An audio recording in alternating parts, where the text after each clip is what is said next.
hopefully you don't have shaky hands. I'm like, Why your head shaking? Yo. I wonder who I sent this to. Hopefully another person doesn't have the same name. Oh, because they gave me those twice. Like he put in the bathroom. Wait, what is this? Chapter 6? Okay. Chapter 7. 5 and 6 are not Are you here. presenting with a couple of you abandoned Keon? Yes. I know you wanted to make me so nice. He's my fan. I'm one of the closest. He's my fan. That's what my fan was. You cannot really say right. I know. Oh, look.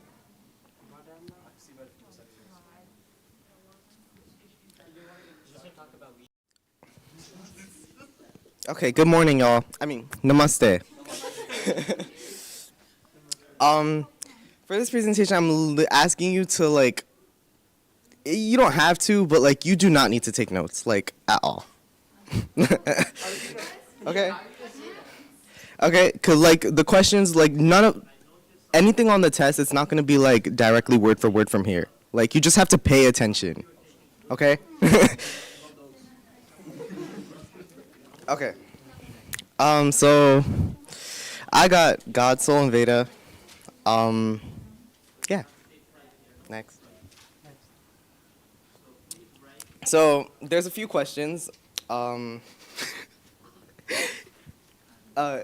then there's the answer to it, but like it's kind of gonna bounce around like a seminar.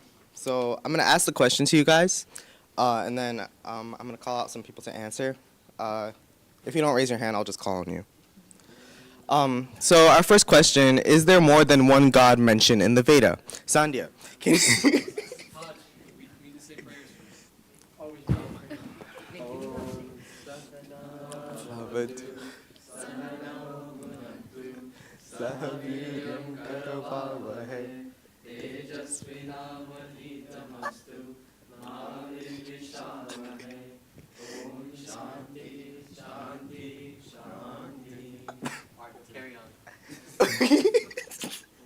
Okay, Sandhya, can you answer this question? No. I can answer your question. Sure. But I think you should give a head deletion. Sure. Okay, so no, because like Krista mentioned in his presentation yesterday, it's one God and many names. It's many names for one God. Okay. Any other? No? Okay. As I mentioned in my presentation, I think I said that it was many names for one God. Okay. Good. Next one. Next slide. Okay, so no, there is nothing. There is nothing in all four Vedas that can show that there is more than one God. In fact, it is explicitly stated in these texts that there is only one God. Does anybody know what kind of religion? No, I don't want to say religion because it's a sect of a religion, but like what we follow. No? Well, essentially, the overarching branch of Hinduism that features multiple deities based on the multiple names of God that were from the Vedas is called, if you're a Sanatani or if you're Sanatan. Okay. Next. Okay. Our next question is, what is meant by the various devatas? Devatas means gods in the Vedas then. Can anybody answer that? So one god or one being has different characteristics that describes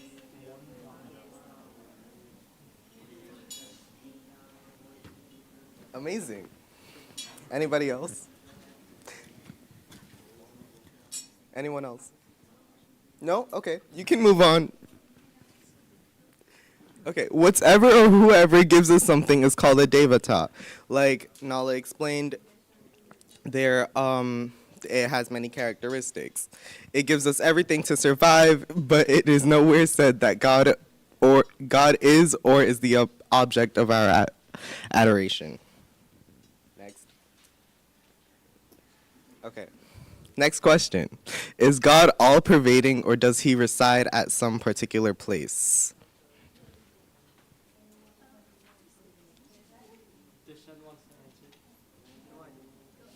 Alright, so, wait. Yeah, go. As stated in one of the presentations yesterday, it stated that God is all throughout the universe. So, and he's everywhere. Yeah, he's omnipresent. Amazing. Just a side note. The mic is for like the people in the stream to hear. So like, make sure you're using it. Yeah, I know. Mic drop. Anybody else? Anybody else? No? Okay, next. He is all pervading, obviously.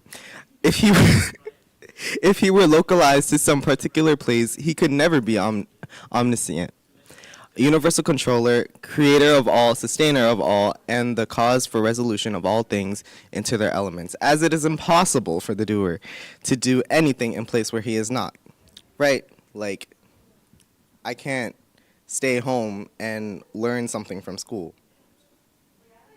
Okay. Next. Okay. Next question. I think this is the last question. Is God in form or is he formless? Okay. Anybody else?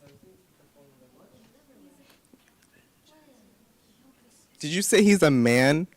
I think you should give some of the men who haven't gotten a chance to speak. Ariana, can you give us an answer to this question?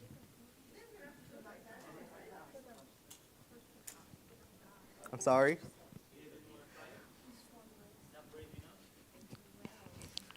Excellent. Excellent. Next.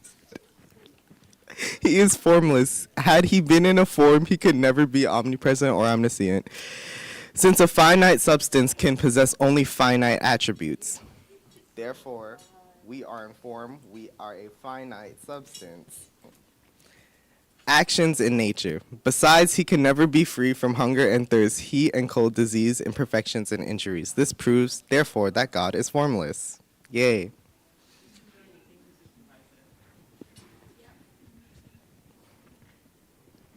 Namaste.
can extract from these bhajans.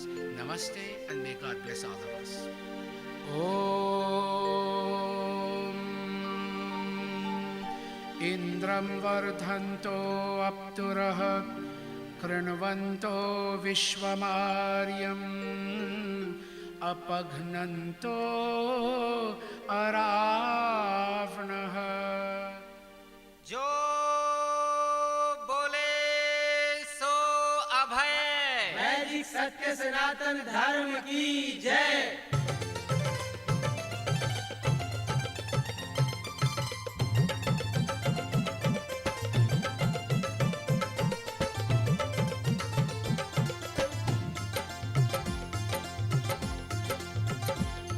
कहो एक बार हे मित्रों, सनातन धर्म की जय हो।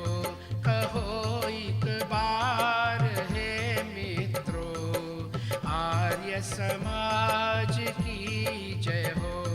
करो प्रचार दुनिया में कि वैदिक धर्म की जय हो।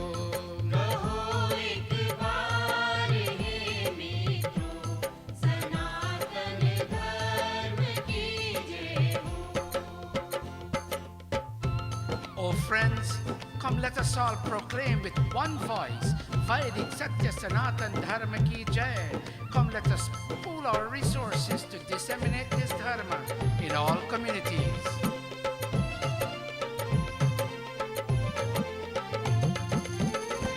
सनातन धर्म है सच्चा कि गाया जिसको वेदों ने।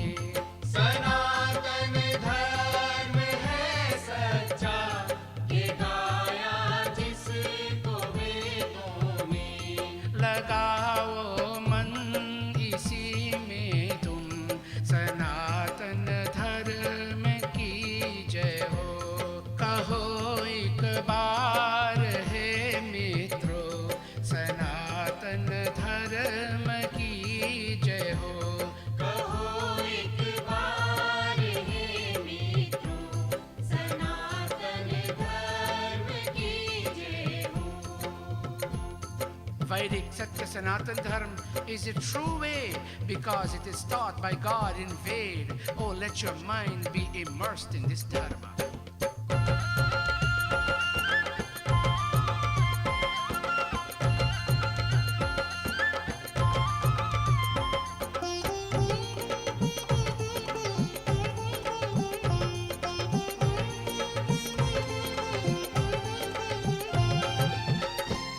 सनातन धर्म रक्षाहित हजारों कट मरे रण में। सनातन धर्म रक्षाहित हजारों कट मरे रण में। कभी मुख को नहीं मोड़ा, सनातन धर्म की जय हो। कहो एक बार हे मित्रों, सनातन धर्म की जय हो। कहो एक बार हे मित्रों, सनातन धर्म की जय हो।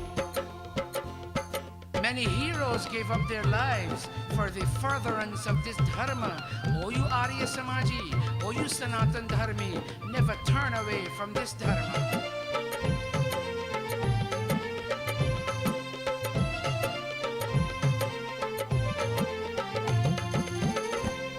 ऋषि संतान होने का जो दावा मन में रखते हो।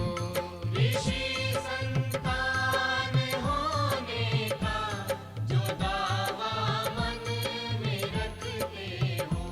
न छोड़ो धर्म अपने को, वैदिक धर्म की जय हो। कहो एक बार हे मित्रों, सनातन धर्म की जय हो। कहो एक बार हे मित्रों, सनातन धर्म Arya Samaji and Sanatan Dharmi. You claim to be a child of the rishis. You must never, you can never abandon Vedic Satya Sanatan Dharma.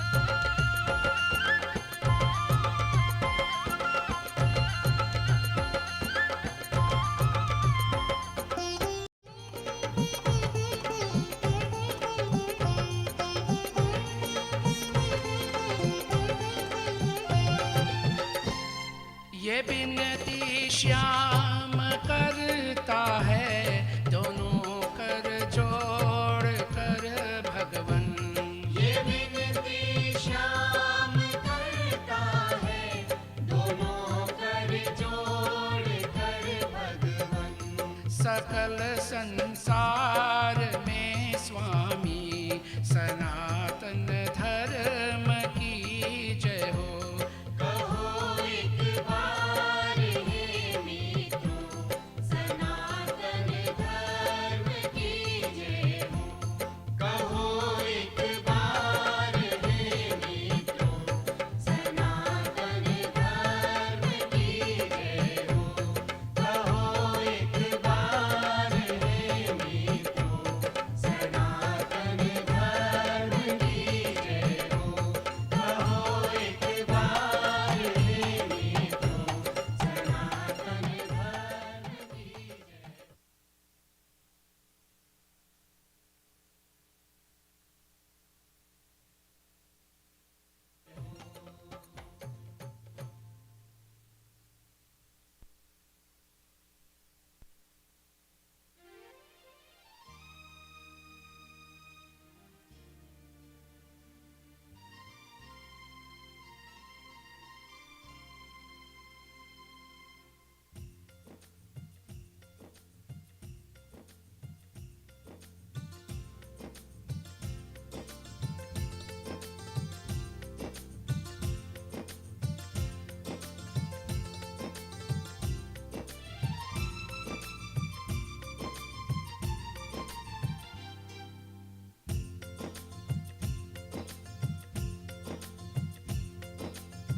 तू ही जहां में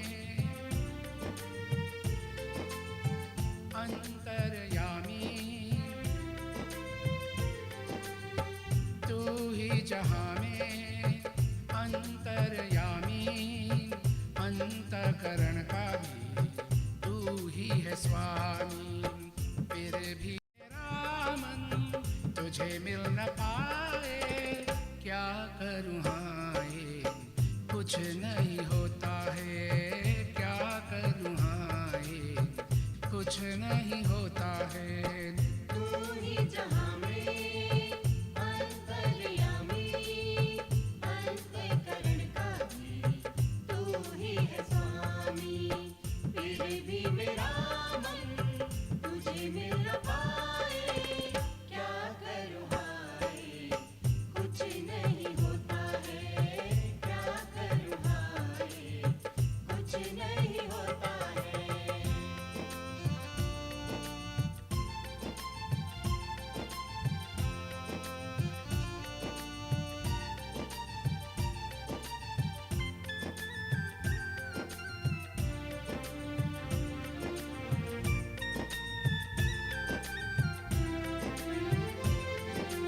कोई बनाए मूरत तेरी पर है नहीं कुछ सूरत तेरी।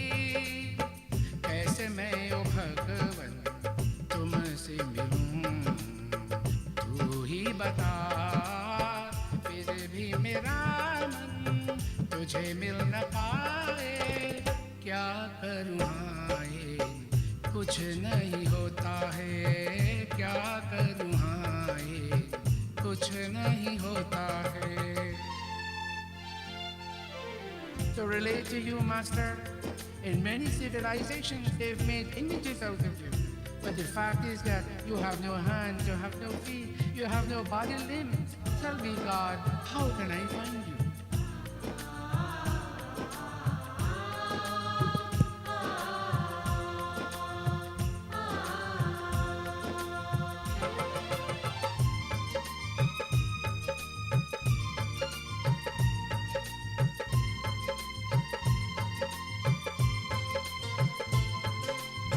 जिसमें न देखा उसमें है तू, सागर से लेके कागर में तू, कण कण में व्यापे तू पर न दिखता, मुझ में भी है फिर भी मेरा मन तुझे मिल न पाए, क्या करूँ हाय कुछ नहीं होता है, क्या करूँ हाय कुछ नहीं होता है.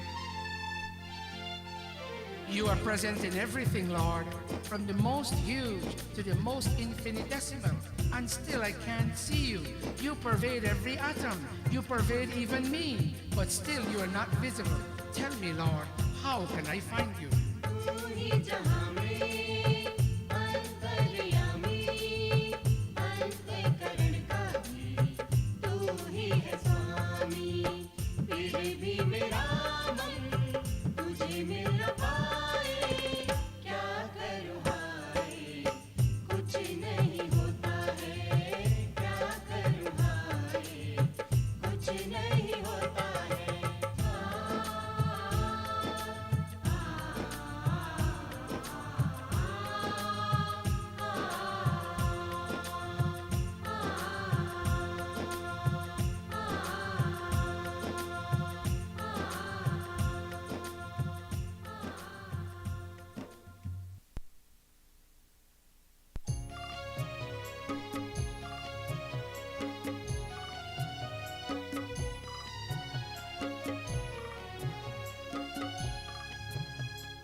प्रभु का नाम कुछ जप ले, धर्म के काम कुछ कर ले, तू मोह में क्यों पड़ा है, तू मोह में क्यों पड़ा है. प्रभु का नाम कुछ जप ले, धर्म के काम कुछ कर ले. Namaste, everyone.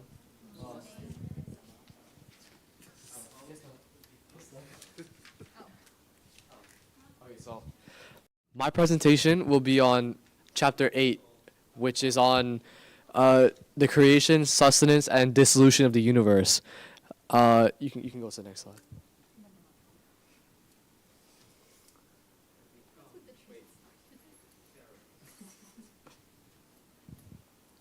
Okay, so in beginning, in starting the presentation, I want to ask you guys a question. Do you think God and science are opposing concepts, or are they one and the same? Just think about it for a minute, and then I'll ask people to answer. And if you don't raise your hand, I'll just call on you. Yes, Keon. I think that they're opposing. They're opposing. They're opposing? Why do you think so? Because if you think about it, most of the science is like they don't really believe in God. Like they think that everything happens. Like the universe was created by the Big Bang, and some people think that God created the universe and stuff like that. Okay, I see. Do we have any other responses? Yes, Nolan. I Yeah. think they're there to prove each other, like how matter can be created or destroyed. To prove each other. God also can be created or destroyed because God is not matter. Okay, interesting. The thing about God and matter, I'll answer later. Yes, Taj. I think God was created by the Big Bang. I'm sorry. I don't think I share your sentiment, Taj. I'm sorry. Okay. Do we have any more hands? Jai, is that a hand? Is that a hand? Up to you. Okay. Would you like to say something, Jaya?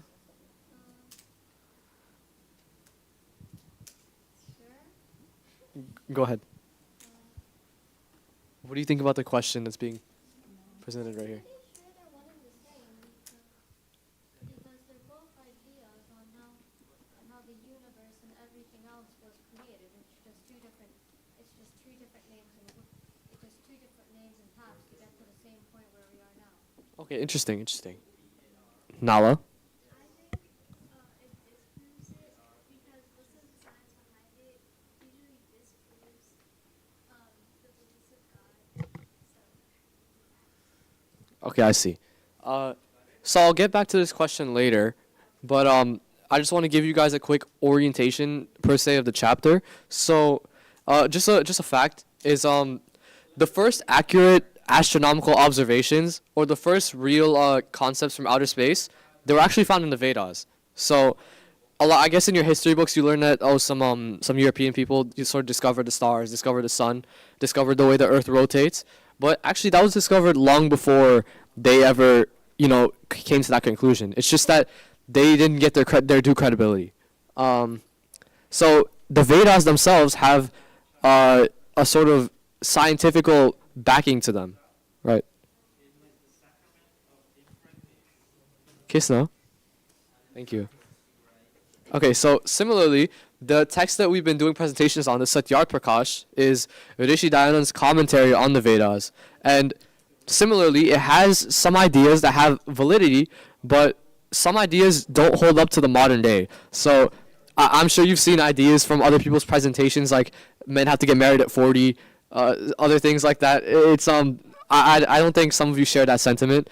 So it's some ideas from the Satyar Prakash have to be sort of tweaked a bit to modify themselves towards modern day life. Yeah, so as I said before, chapter 8 offers some discussion on the nature of our universe and on planet Earth.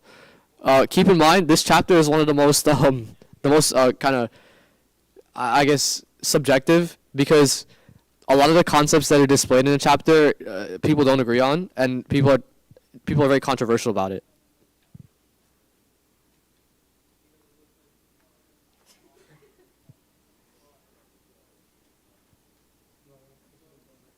Okay, so these are going to be the topics that I'm going to be focusing on today. So there are going to be 3 thinking questions. So the first one will be, did God make the universe? And then if so, how? The second one will be the conditions that need to be met for a universe to form. The third one will be the end or beginning to our universe. And then I'll have some miscellaneous questions from the Satyar Prakash, and then I'll have some Q&A.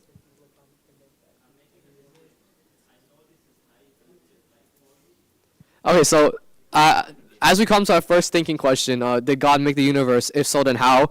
I'd like you guys to take a minute to come up with an answer for yourselves, and then I'll pick on you guys. Please form small groups to discuss this. Yeah, form small groups and have a quick discussion.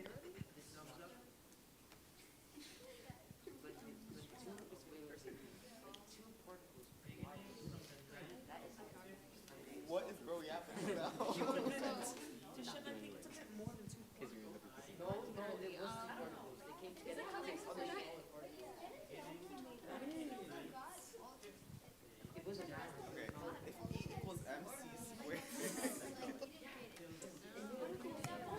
Hey, guys, I want you guys to pair up. I don't see any discussion going on. I understand.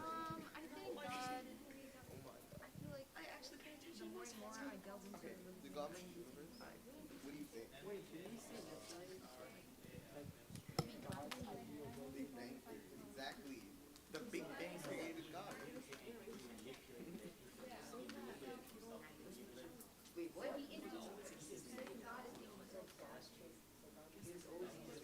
Okay, everybody, I hear a lot of meaningful conversation discussion, and it seems that Deshen and Ariana are pretty eager to share their findings. So I saw Deshen raise his hand first, so I'll take Deshen and Ariana. So, yesterday, I remember in one of the presentations, they were discussing how God, he was thinking of creating you, not actually making you.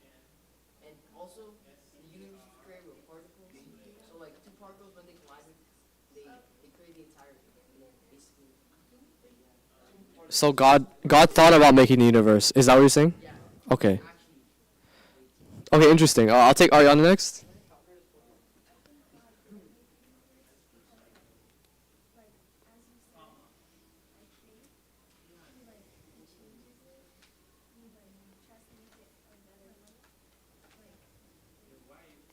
Okay, interesting. I'll get back to that later. Taj. Okay. So, what's that thing? What's that little dot called? I forgot. I keep on forgetting what that dot is called. And then it expands and expands. what dot is called. It like started. A star? No. I don't know. It was a dot. Okay, we had a dot. It was a In the beginning of the universe. In the beginning of the Okay. universe, it started expanding, and it's still expanding. Yeah, I think God is a form of energy, right? And it was like a baby. How we're a baby, we grow and we change stuff.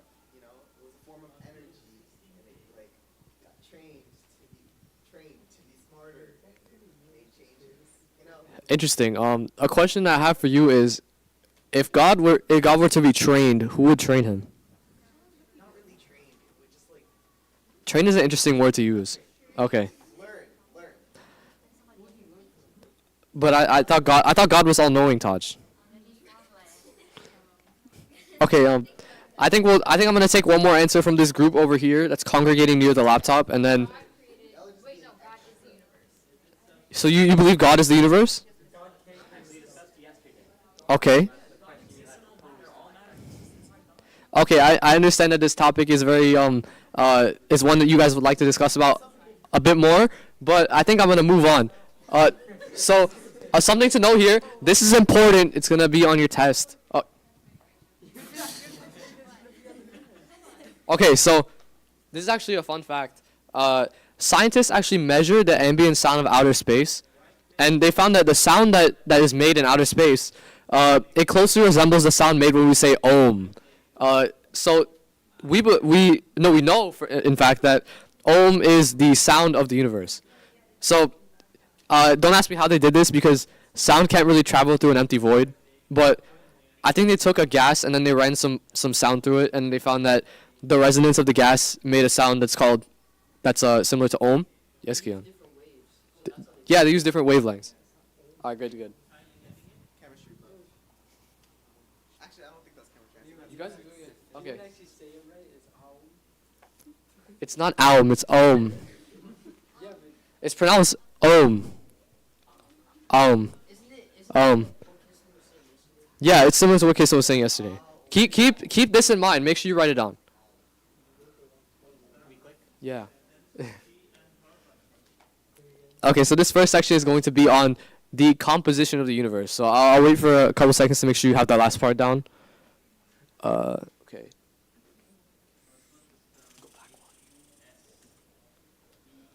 Okay, so this is also something that's very important. So we know that nothing in this universe, or at least almost nothing, lasts forever, right? But we also know that matter cannot be created and destroyed. So how that concept plays into the main eternal entities in the universe is that there's sort of three main things that are prevalent in the universe and that continue to be present in the cycles of universes beyond that. So these things are neither created nor destroyed. They've been around forever, actually, eternally. I'll get to the eternal part later, because I guess it's hard for people to understand that things have no beginning or no end. But the three main eternal entities in this universe are 1, God, 2, the soul, and 3, matter, which I was saying matter cannot be created and destroyed. And we call matter Prakriti. And the roots of that word are Sanskrit roots pra, which is beginning, and then kriti, which is the root for creation. Sorry, the suffix for creation.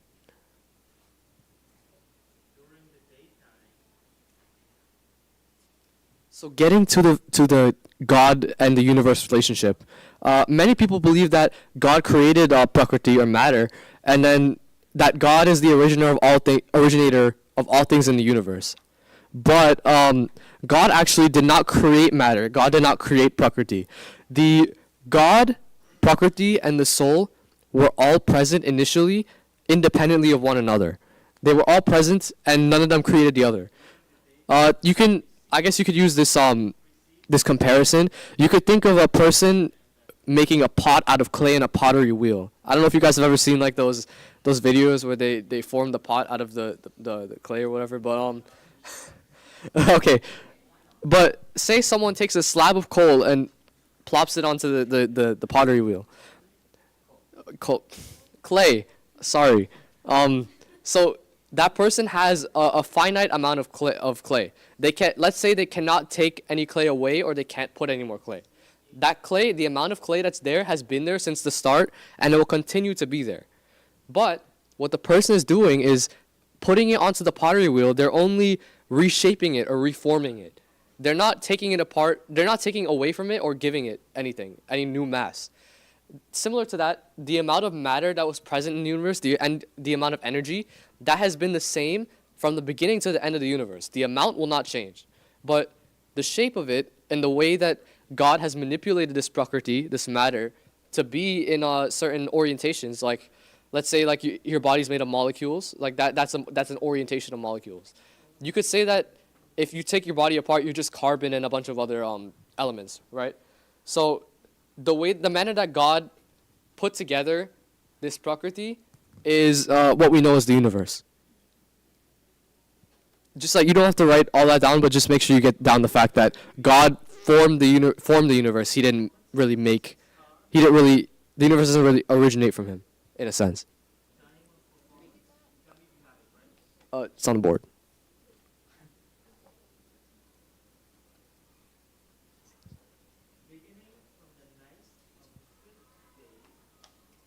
I'm thinking about a better way to say it. Yeah, God molded the universe with material that was already there for him. Yeah, almost.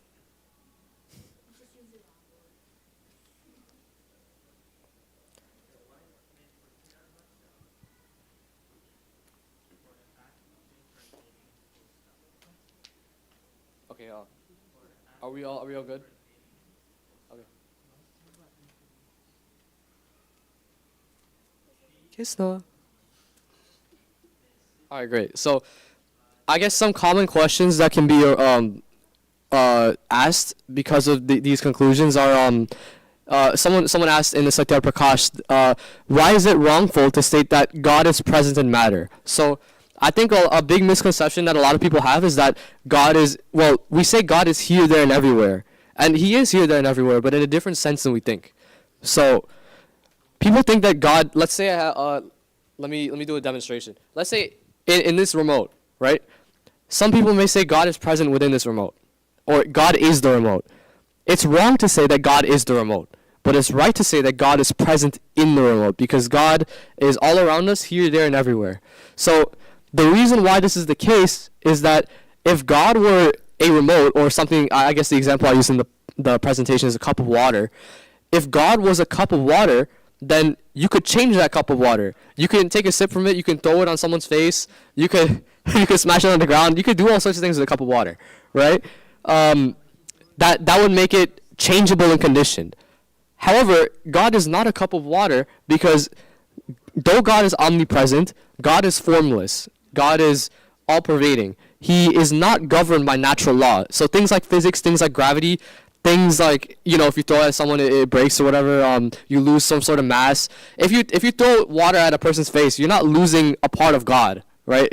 I don't think that would make a lot of sense.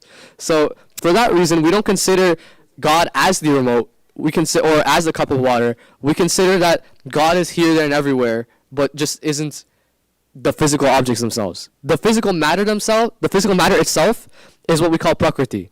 So that's the distinction between God and prakriti. Prakriti conforms to natural law, right? This question. So everything that's this sort of color is important for you guys to copy down. So this is the question. I guess you get a sense of the answer. I'll give you guys a second.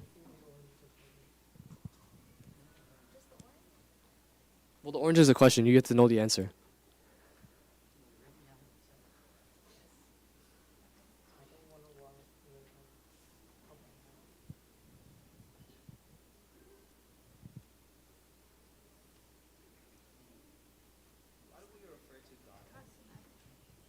Last night I was gonna put they. Yeah, I honestly, I was thinking about that as well. The Satyat Prakash uses the terms he, so I just took straight from the Satyat Prakash. Right.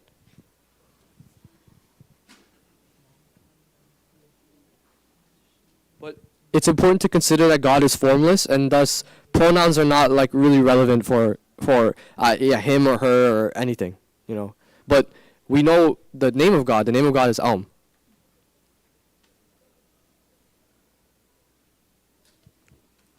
Everyone's good? Oh, I'm not changing sides. You can just. Okay. The second question. This one's not as important, but it might also be a question that's in your mind. Is that if God is not the cup of water, if God is not the remote, then how is He omnipresent, and how is He omnipotent? Because another thing that to note about God and Prakriti is that God cannot create or destroy Prakriti. Prakriti, matter, no one can create or destroy matter, for a fact.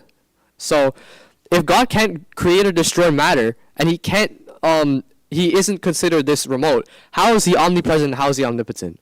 So, as I said before about the omnipresence, is that God is present in the space around us. So, I don't know if some of you guys have taken chemistry before, but I guess a quick lesson from chemistry is that every single physical item is made of molecules, and each of those molecules are made of charged particles. Now you don't need to know all this, but essentially things are made up of particles that have space in between them. So what we consider as God is here, there, and everywhere. He's present around the molecules in the space between them, but He isn't the molecules themselves.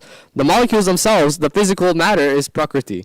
So saying He's present between and around them, we consider Him omnipresent, because we can't pass our hands through a wall or pass our hands through a cup of water and then just go through it. Like, I don't know if you've seen a ghost movie where like they pass through walls and stuff. We can't do that. Yeah, Jumbi. Well, okay. So on the omnipotent question, as God is the only one of manipulating Prakriti to this extent. Like, you can pick up this remote, you can throw this remote, you could throw the water at somebody, but God is really the only one that can, with intent, reform those molecules and make it into something entirely different. So I guess, I don't know if some of you know water is H2O. If you take some of those H molecules and some of those O molecules and rearrange them into a different thing, it's not water anymore, it's something different altogether. We don't really, we can do that, yeah, but we don't have the capabilities of doing things on a scale that God does. And so, with this in mind, He still is considered omnipotent. Omnipotent as in, He can do anything. Oh, by the way, the little dot that I was talking about earlier was called a singularity. A singularity, yeah. Right. I'll get to that later. I don't have the term on the slide. Thank you, Taj. All right, this stuff isn't okay. You can just move on. All right, I think it's time for our second thinking question, because you guys look like you're about to fall asleep. So, so our second thinking question is, what conditions need to be met for a universe to form? So, a lot of us, we don't really know the properties of the universe. We don't know. None of us, in fact, are sure about the origins of the universe or how the universe formed. But the Siddharth Prakash makes some very educated inferences on this. So, you guys get back into your groups, take a minute to discuss, and then I'll come back with answers.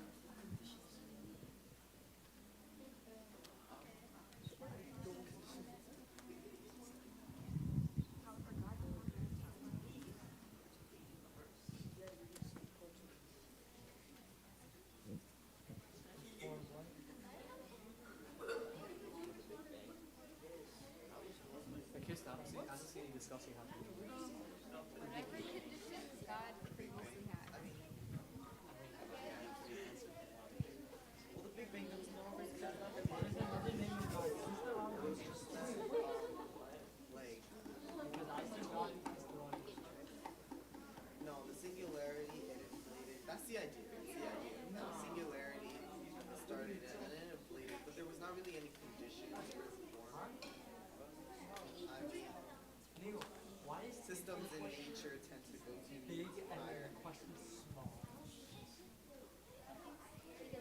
I hear a lot of productive discussion going on, but I'm afraid I'm gonna have to cut you guys short because I want to hear your answers. So I think I'll start from this side first, because they seem to be the most productive out of all of them. Kisna, what do you have to say about this thinking question? Well, for a universe to form, there must be a God to form the universe.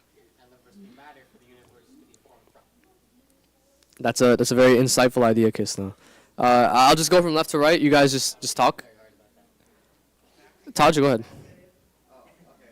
So I don't think there really was any like condition. Wait, I'm so sorry. What do you mean for? What do you mean by for? For the universe to come into being. Like where we are right now. The universe, the entire universe. Well, however you. It's purposefully a big question, so like however you want to interpret it, right? What were you talking about? I heard you talking about some very good ideas. Okay, so when we started from singularity and we expanded, there weren't really any conditions, right? It was just that, and you know how systems in nature tend to go towards higher entropy, Right. right? So all that energy wanted to expand. Okay. Thank you, Taj, for those ideas. I'll take Ariana first because I saw her raise her hand first. Then I'll take Keon and then Vinod. High density and temperature. Okay, that's good. Like physical rules or qualities. Okay, good. So, as you stated in the previous slide, I think that what is needed is property, the soul, and the God. You're absolutely right. Those are needed because without any of those, we would not exist. So that's a good idea. Vinod? I was going to say the same thing because the tripod view of the universe is that the universe is made up of soul, matter, and God. Conditions required in our Soul, matter. Okay, thank you.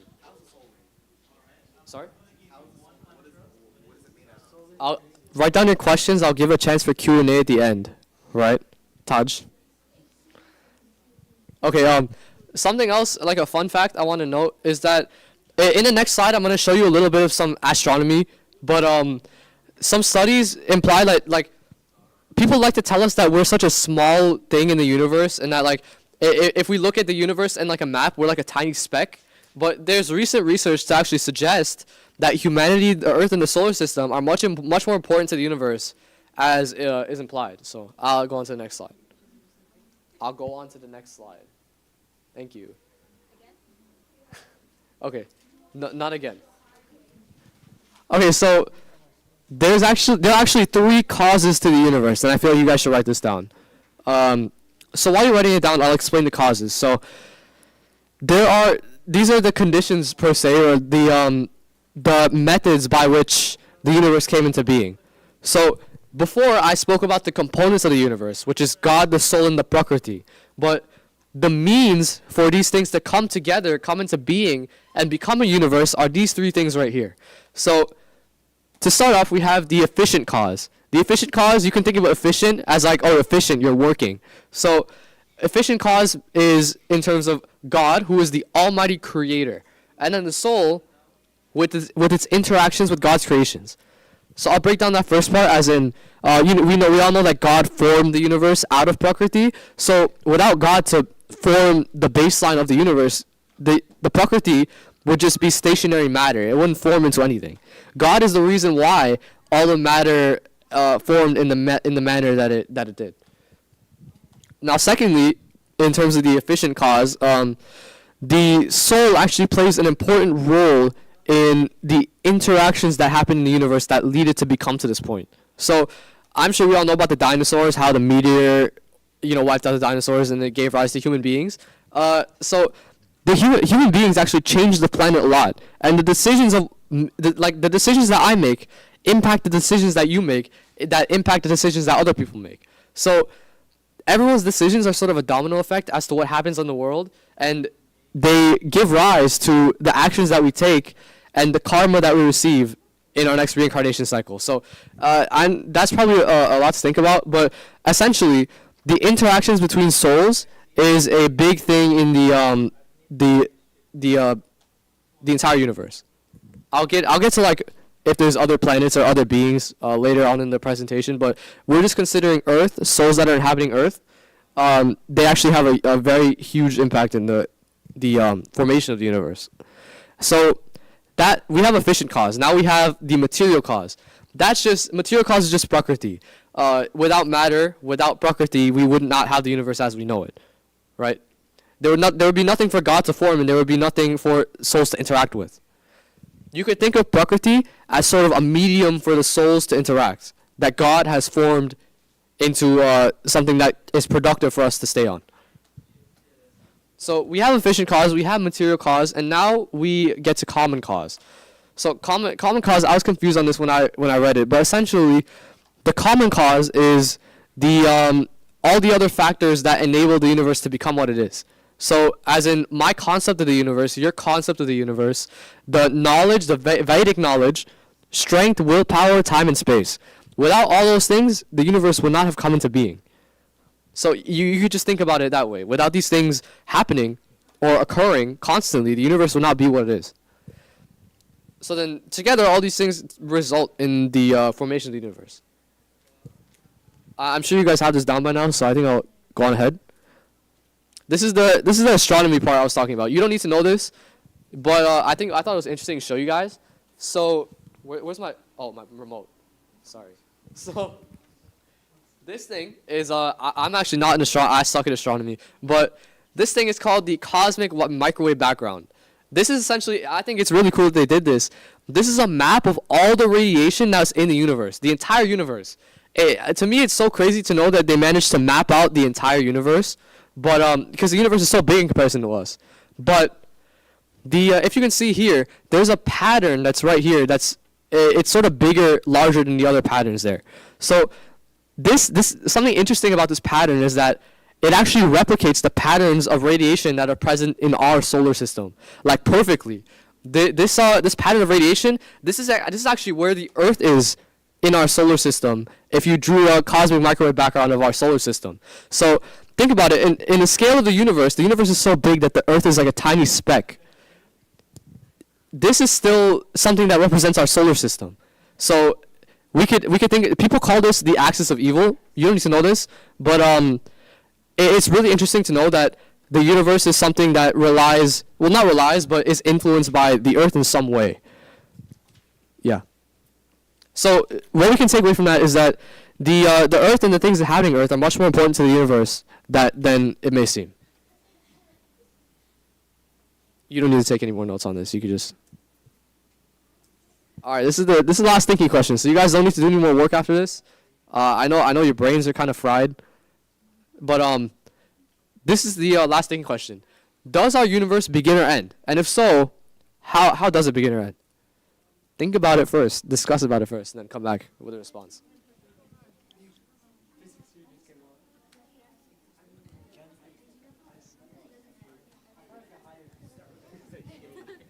Just be grateful.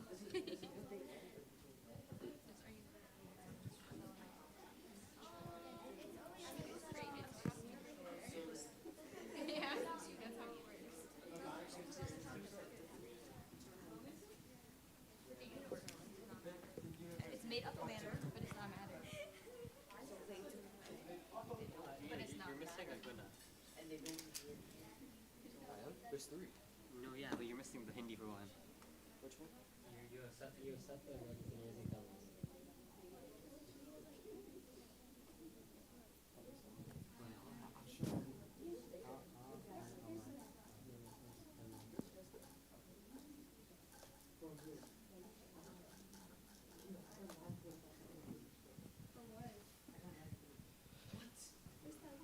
All right, I see some overwhelming amount of discussion here, so I'll just pick the first hand that comes up. I saw Keon's first, Nevanesh. There you go. So you're discussing, and we think that the universe doesn't begin and it doesn't end. So we said this because if you think about it, I'll let Dinesh go on because we're discussing. So before he said that in order for the universe to form, we need the three main eternal entities: God, the soul, and Prakriti. And they're eternal, therefore they do not end, which means that, and these are part of the universe. So if they're eternal and they're part of the universe, this means that the universe does not end either. I like your logic. In fact, I think that your logic has some merit. Where there is something that's going on that's eternal. So if God, the soul, and Prakriti are eternal, then those things definitely do not end.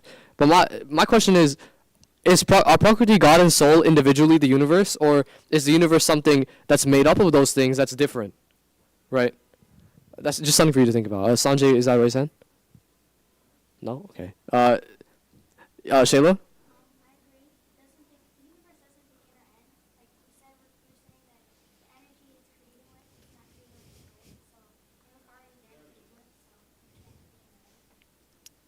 I like that line of logic as well.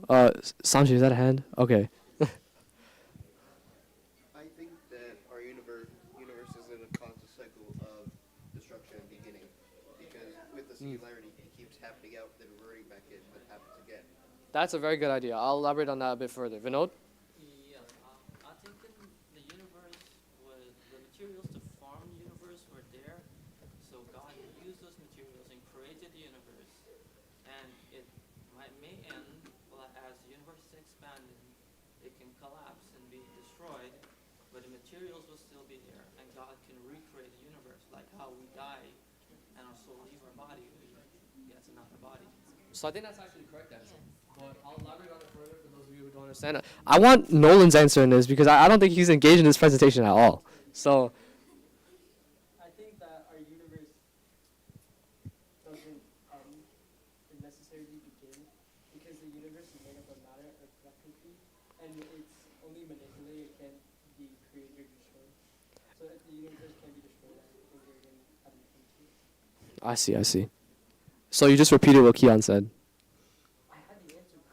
I understand. Okay, let's move on. So there is such thing as the cycle of creation. So the answer to that previous question is that yes, the universe is created and is destroyed, and this happens in a continuous cycle. I think a perfect example to emphasize this. I'm gonna. Can someone hold the mic for me? All right, Keon, come here. Yeah, come up here. Do some work. What? All right, great. So, or actually, why don't you just demonstrate? Pick up those two stools for me. Great. So, I guess this could be is it heavy? No.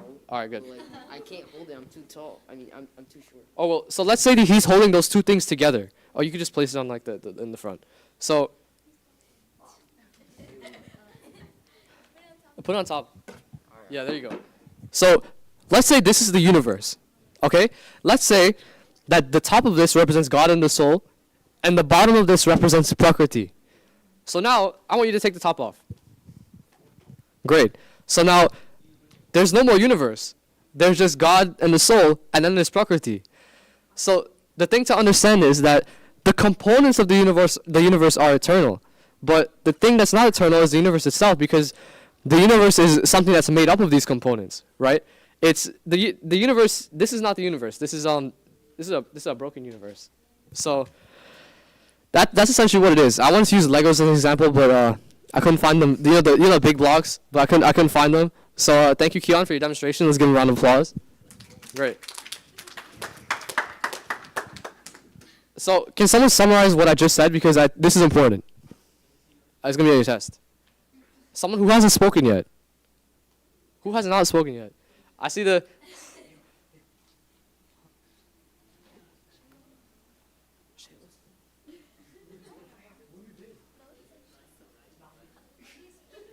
Vinesh, you've given a lot of insightful ideas. So, Sandhya, I want you to repeat to me. I want you to repeat to me what the demonstration represented.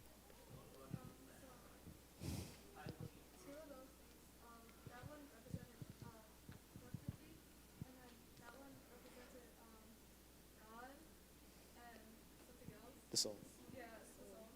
And when you move the soul and God, you said it was a broken universe. Well, what is that? What's the main idea of that? Without God and soul, like it would just kind of be broken. Well, right, but how does that relate to the thinking question now that we had before? Is the universe created or destroyed?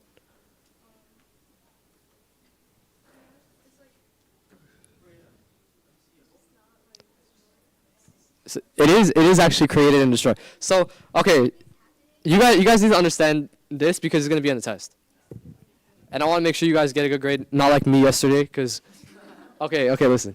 So the universe can be created and destroyed. You can think of God, the soul, and Prakriti as the building blocks of the universe. If you put those blocks together, you get the universe.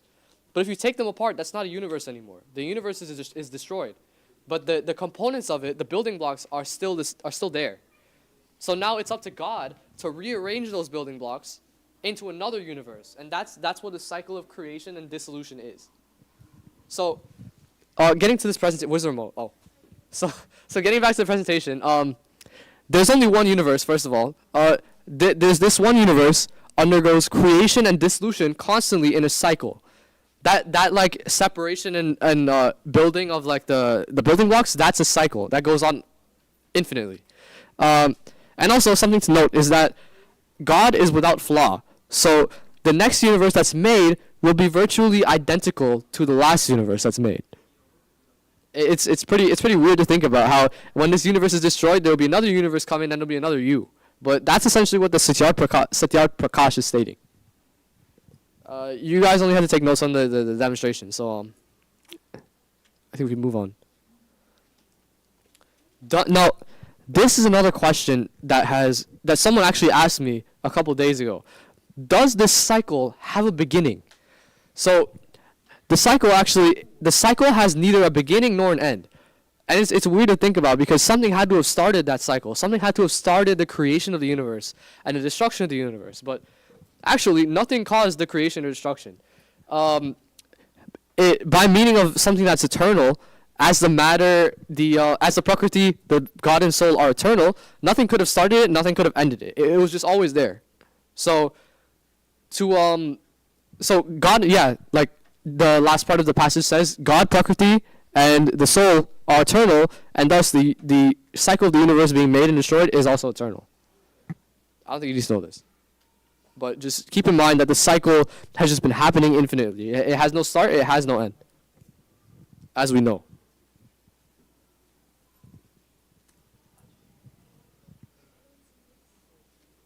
You ruined it. Good job. Okay, so thank you. Okay. Thank you so much. So this is another thing about the cycle of creation. I think Bhai Kisna mentioned in this presentation yesterday that there were such thing as the three gunas. There's the Rajas guna, the Sattva guna, and then Tamas guna. So the gunas can also explain the cycle of creation and how it operates. This is going to be in your test, so make sure you copy it down. So each of the gunas represent a certain thing. So the Rajas guna represents creation, the Sattva guna represents sustenance, and then the Tamas guna represents destruction.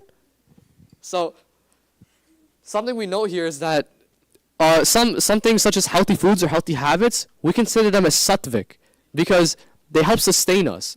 Sattva guna is the sustenance guna. So we keep that in mind when we refer to foods that are considered sattvic. Like I think it was in Sanjay's presentation or someone's presentation, they mentioned that grain, cereal, and milk are sort of healthy. We consider that sattvic. And I think another question that might come up is we know that some people are known to worship cows, right? We sort of hold cows to a higher value for a different reason than other people do. We hold cows to a higher value because they contain these sattvic qualities. They contain the milk that we use, the butter we use, the ghee that we use for hawa and for other daily rites. So the reason why we hold cows to a high significance is because we consider the cow to be highly sattvic. This wasn't in the Satyar Prakash, but this is in the Vedas, and I think it's important that you guys know it. It's not going to be in the test, but the cow and other things that are considered healthy or important to us to sustain us, those are considered sattvic. And also you can see how these three gunas are they influence Prakriti. So let's say in the beginning of the creation of the universe, that's Rajas guna, and then Sattva guna keeps the sustenance of the Prakriti, and then Tamas is the destruction of the structure of the Prakriti. I'll give you a moment to let this sink in.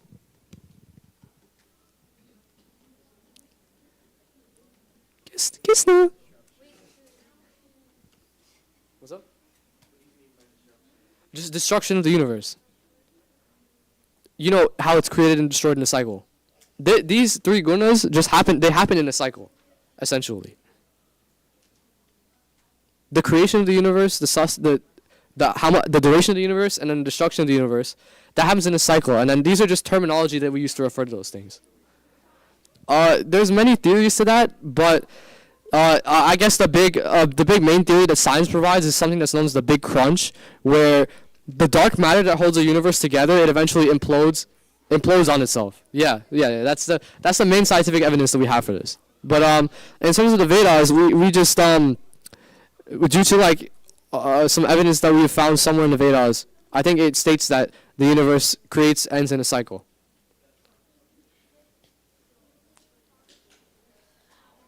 And also, God actually operates in a secular manner. So we all know the cycle of reincarnation and how karma is associated with that. Similarly, God operates in a secular fashion, where the creation and dissolution of the universe also happens secularly in a cycle.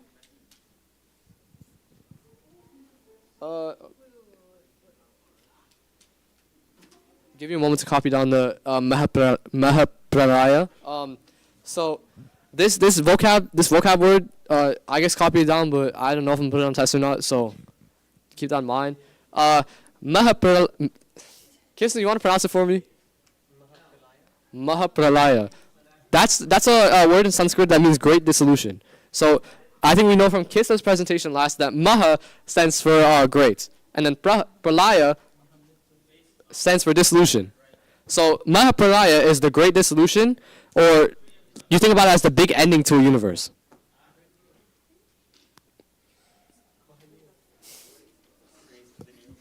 Okay.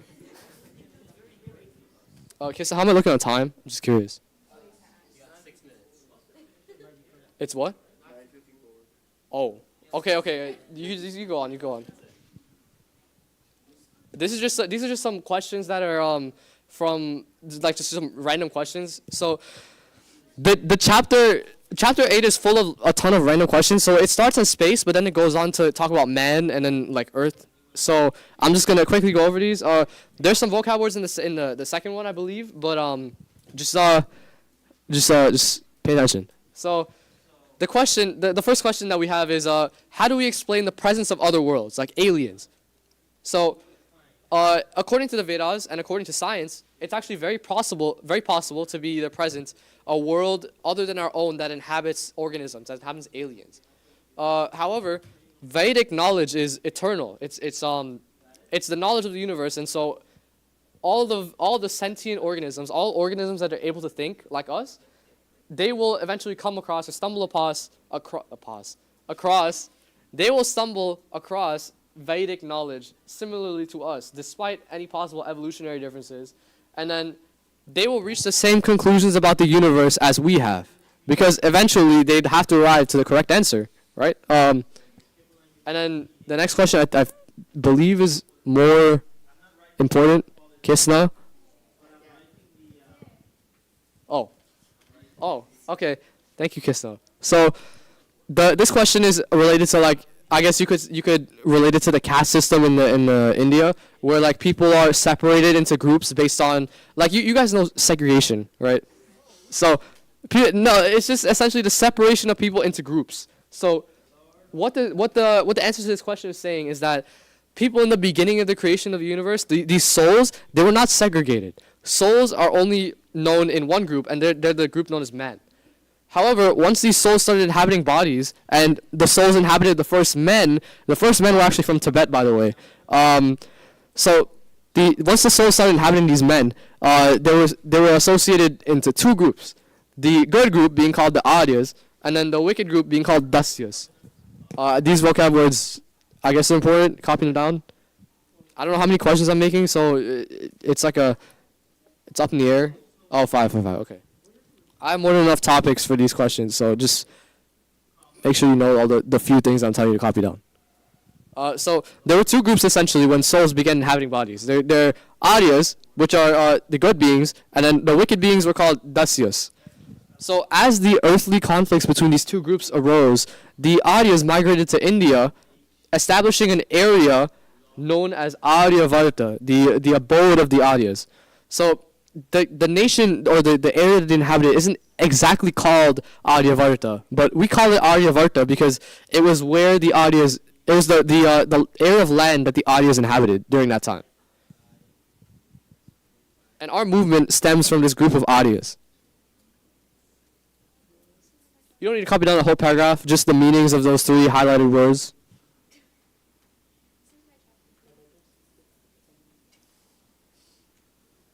I'll give you a moment. What are you laughing about? Okay.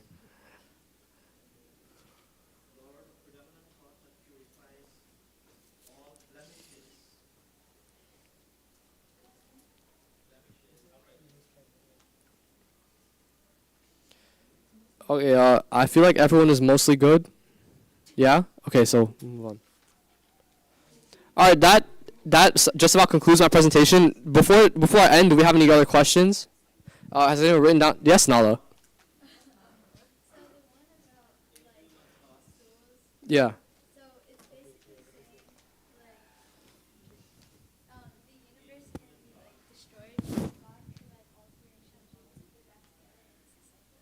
The universe itself is a structure. The structure can be created and destroyed, but the matter, God, and the soul. Yeah. The universe itself can be created and destroyed. Yes, you're right. Okay. Yes, Taj. So How's the soul created? The soul is eternal. It has no beginning or no end. It's just always there. How does it start? It has no beginning or no end. See, that was what I was talking about. How like it's hard for us to comprehend that, but the point to it is the soul, the Prakriti, and God, they're actually eternal. They have no start, no end. Is that? Do the three gunas work like the atom stuff, or do they function as something different? The three gunas are just names. The three gunas are just names for the properties of the concept of creation, sustenance, and destruction. Yeah. Yes, Vinish. When you were talking about the three eternal entities, you said they were three main eternal entities. Does this imply that there are more? There are not more. I should have specified. Those are the only three main, not main. Those are the only three eternal things that are present in the cycle of creation. They never change. Matter may change its shape, but the actual matter itself does not change, right? Think of matter as Legos. The Lego bricks themselves don't change, but the structure that you put them in actually changes. Okay, right? So when you say universe is destroyed, none of the matter is destroyed. None of the matter is destroyed. It's just the structure. Meaning, like how the human body dies. Yeah. Well, no, think about the Big Bang and the Big Crunch. I got you. Yeah, you know this. Yeah, I know. Okay, I feel like we're good. Do we have any more questions on this side? No? Okay, good.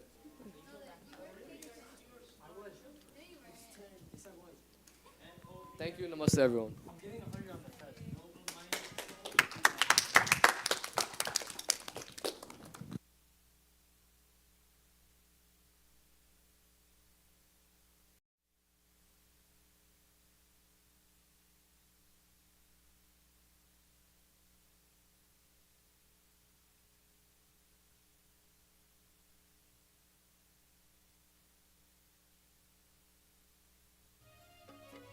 अब तक यूं ही खाया खेला,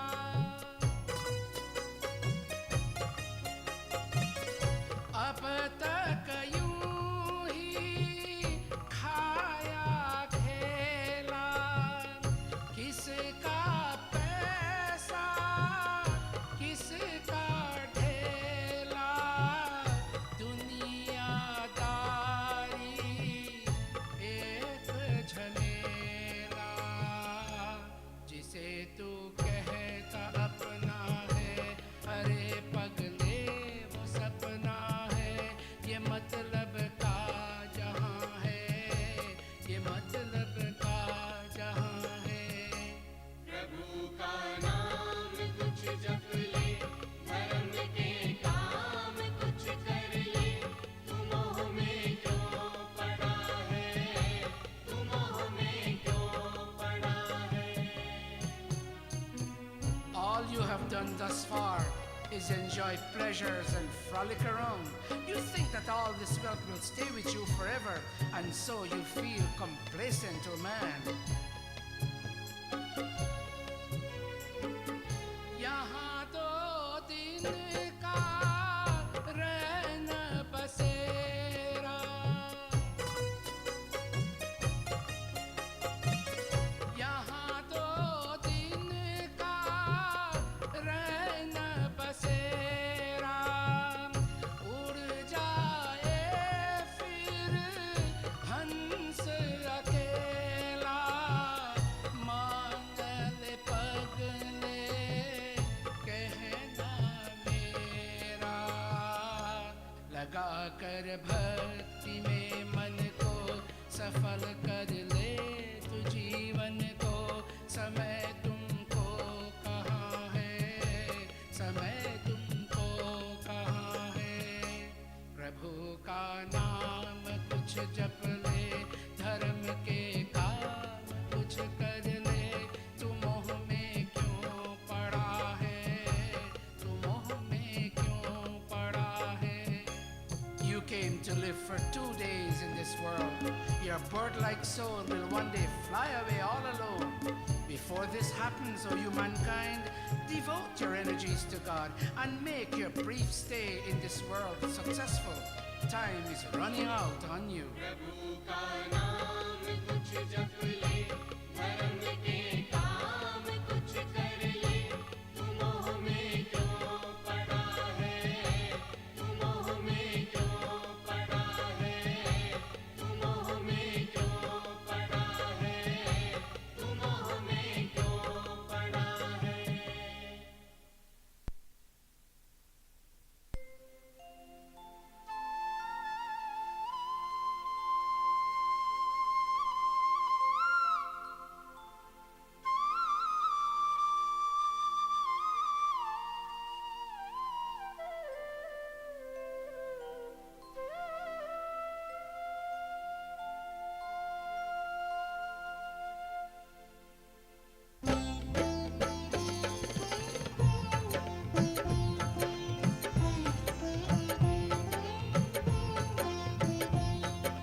नरतन जो मिला तुझको बंदे, नरतन जो मिला तुझको बंदे, ये गवाने के काबिल नहीं है, तेरा हर सांस अनमोल हीरा, जो लुटाने के काबिल नहीं है.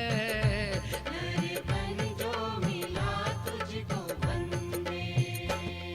Oh man, this human body you currently have is not worthy of being wasted. Each breath of yours is like expensive jewelry that should never be squandered.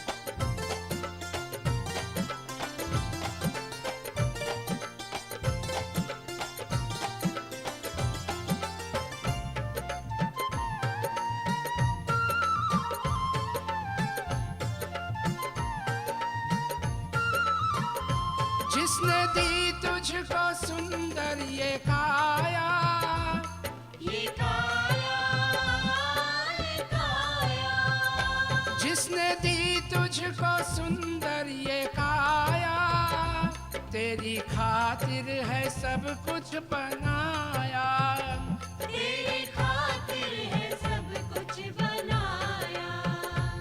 ऐसे दाता को तूने भुलाया, ऐसे दाता को तूने बुलाया, जो भुलाने के काबिल नहीं है. नरतन जो मिला तुझको बंदे, ये गवाने के काबिल नहीं है. नरतन जो मिला तुझको बंदे. God gave you this beautiful body and put into place cosmic resources for your growth and advancement. Such a God is not worthy of being cast aside. But alas, O mankind, you did cast him aside.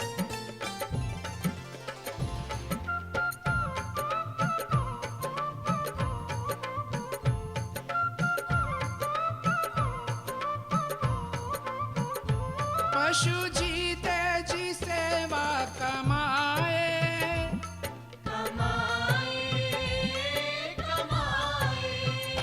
पशु जीते जी सेवा कमाए, बाद मरने के भी काम आए, बाद मरने के भी काम आए। पर तेरा जिस्म मर कर किसी के, पर तेरा जिस्म मर कर किसी के काम आने के काबिल नहीं है। मेरे तन जो मिला तुझको बंदे, ये गवाने के काबिल नहीं है। मेरे तन जो मिला तुझको बंदे। Animals serve human beings while they are alive, and they are useful to us even after they die. But you, O man, are of no use to anyone after you die. Within a certain time, your body must be cremated.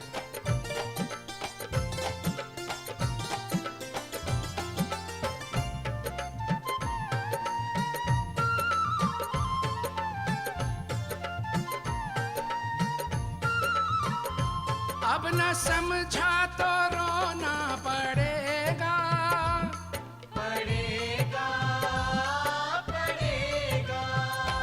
अब न समझा तो रोना पड़ेगा, नरक में गर्क होना पड़ेगा, नरक में गर्क होना पड़ेगा। तेरा होगा बुरा हाल ऐसा, तेरा होगा बुरा हाल ऐसा, जो बताने के काबिल नहीं है। मेरे तन जो मिला तुझको बंदे, ये गवाने के काबिल नहीं है।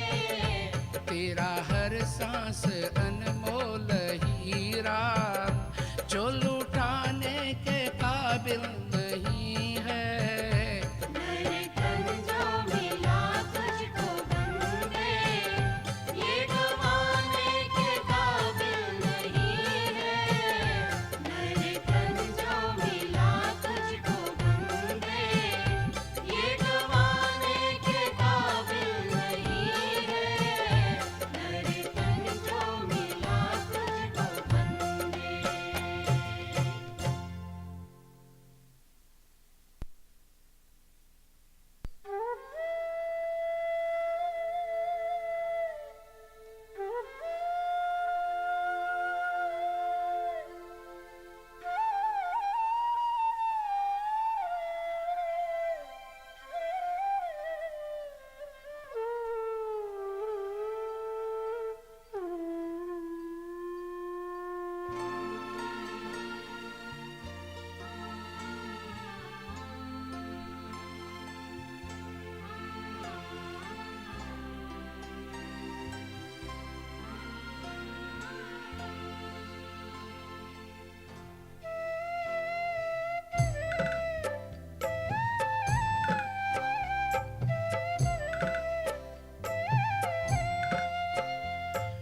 प्राणों समान प्यारा, प्राणों समान प्यारा, कुल हो सदा हमारा, कुल हो सदा हमारा।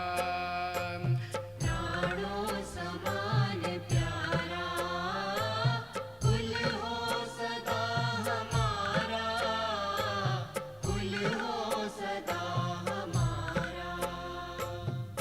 Let our family be dear to us like our own breath. Family is a divine institution given to us by God. Let us treat it as a divine institution.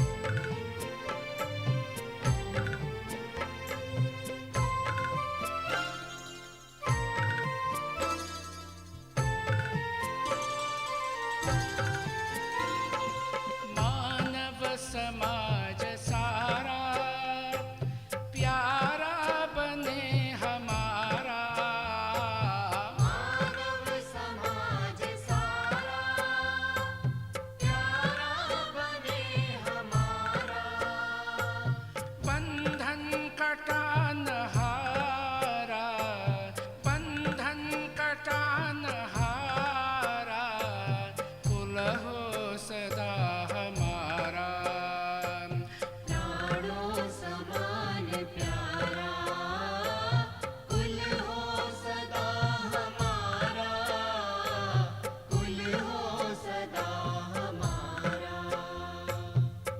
We must always wish for the entire human society to be dear to us. May the experience of living together in one family help us snap the chains of bondage.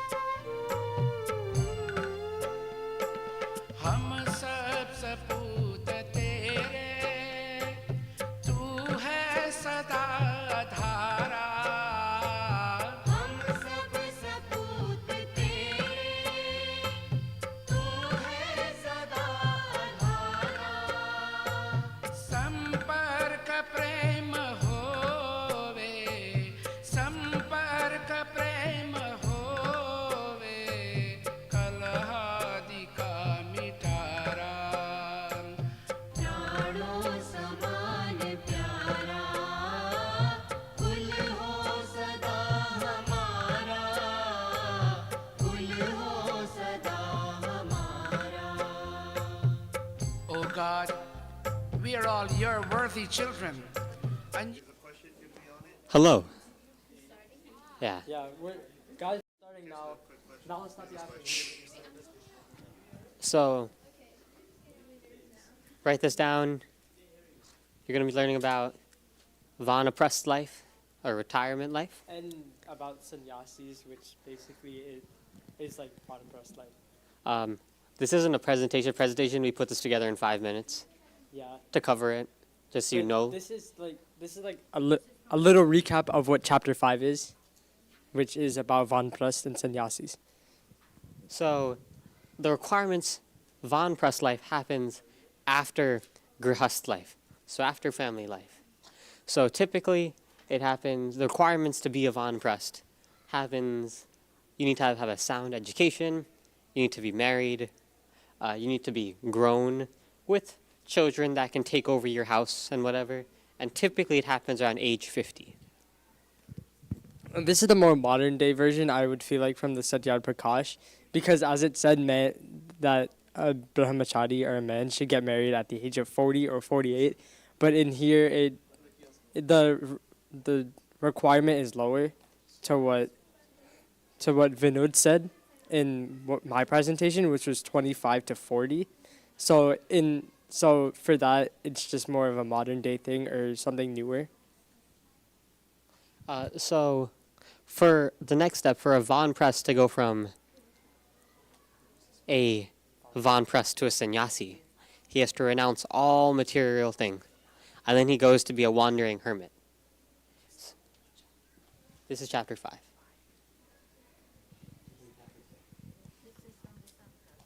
Yes.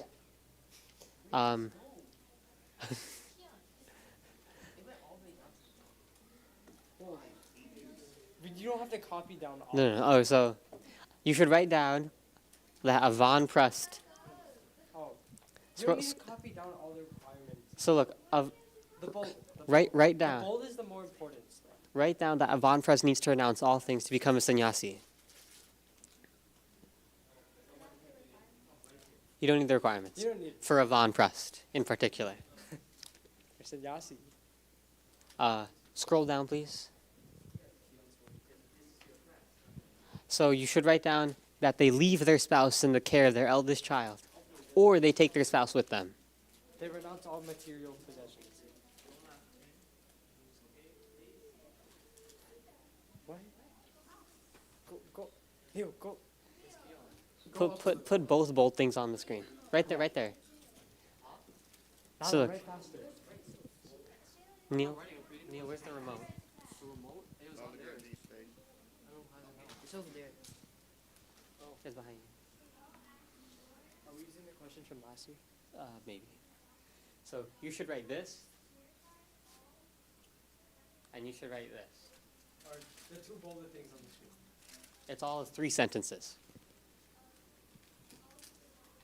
Nala, do we have that? What? The bold. The bold. Todd's. Todd's. Stop eating chips and. We can take this and see that those tips are not Satwic food. Those chips are actually considered tamas food or oily food. Exactly, fatty foods. It's a starch, nonetheless. So Taj, if he were to become a Von Prest, should be eating more Satwic foods so that he's healthy. I think he wants to become a Von Prest.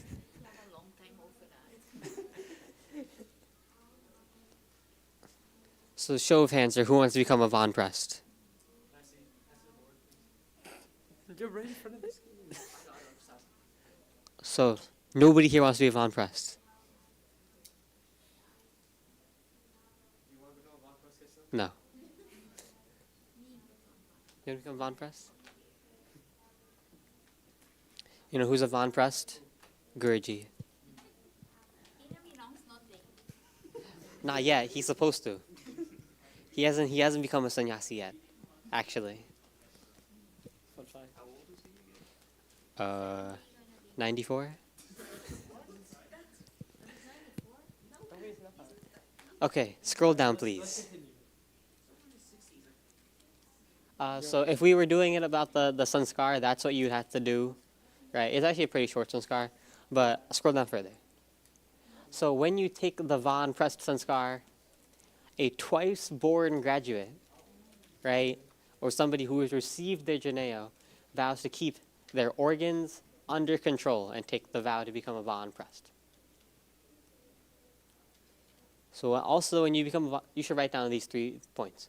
That he abandons all food, Taj, and all of his other belongings, and he departs for the forest and lives off of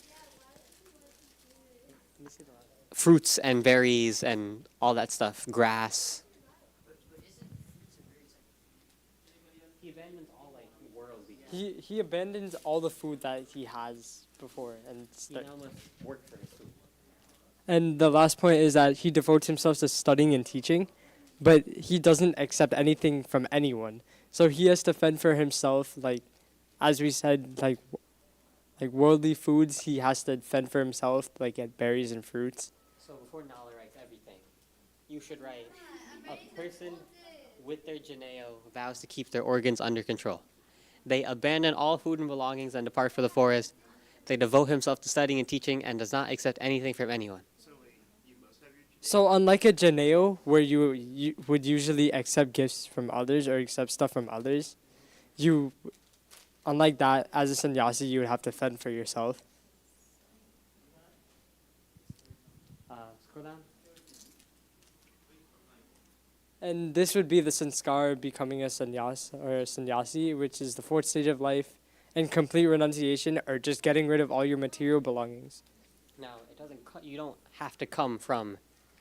It's not necessarily the 4th stage of life, as no one will tell you. It can come after any of the other stages. Yeah, which is the 1st stage of life, which is a brahmacharya life, the 2nd, which is a grihast life, and the 3rd stage, which is the vanaprastha. So you can come from any of those as long as you're educated enough to teach other people, and you would want to renounce all your belongings. So Nala, you should write that you can come from any of the other stages of life. That's important. Any of the other 3 stages. And if you want to, you can copy down the 3 stages. Doesn't have to.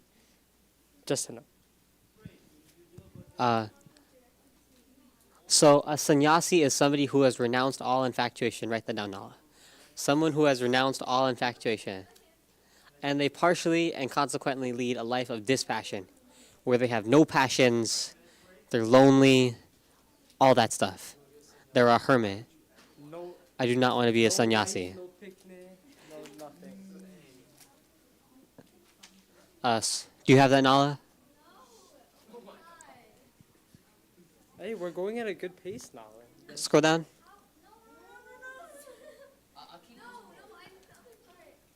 So, for the scroll up, scroll. At the end. Just scroll up now. It's easy. Just For the record, stay there for- the sannyas sanskar is very long. Yeah. It has I think 26 different parts. And it has a lot of repeating parts, as we said last year. It has a bunch of repeating parts. That'll be a test question. Name all 26 in order. Correct spelling in Devanagari script. Yep. Is that one entire question? Yes, that'll be one question. 26 parts. That'll be the only question on the test today. Just name all 26 parts. Make sure you write that down, Nala. No cheating.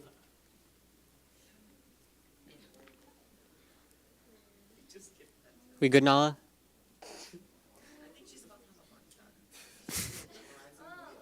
Oh, Neil, what did you do? It's fine. What did you do? Deshaun. I didn't do anything. Okay. Here's the remote. You press the reset button. Moving on. Deshaun.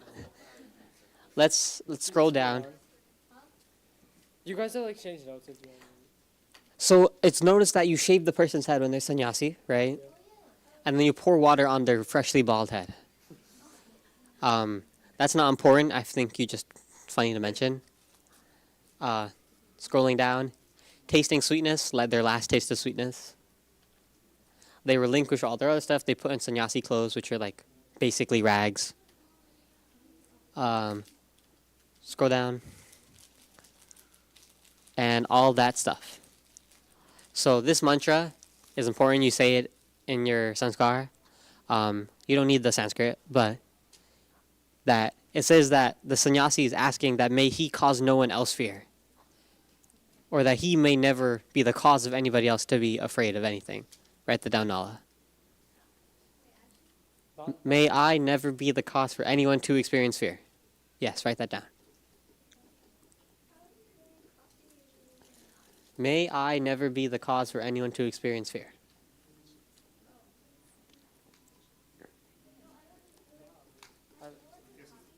That's not me. No. No. Nolan is going to go over the 3 types of sannyasi, which you should write down.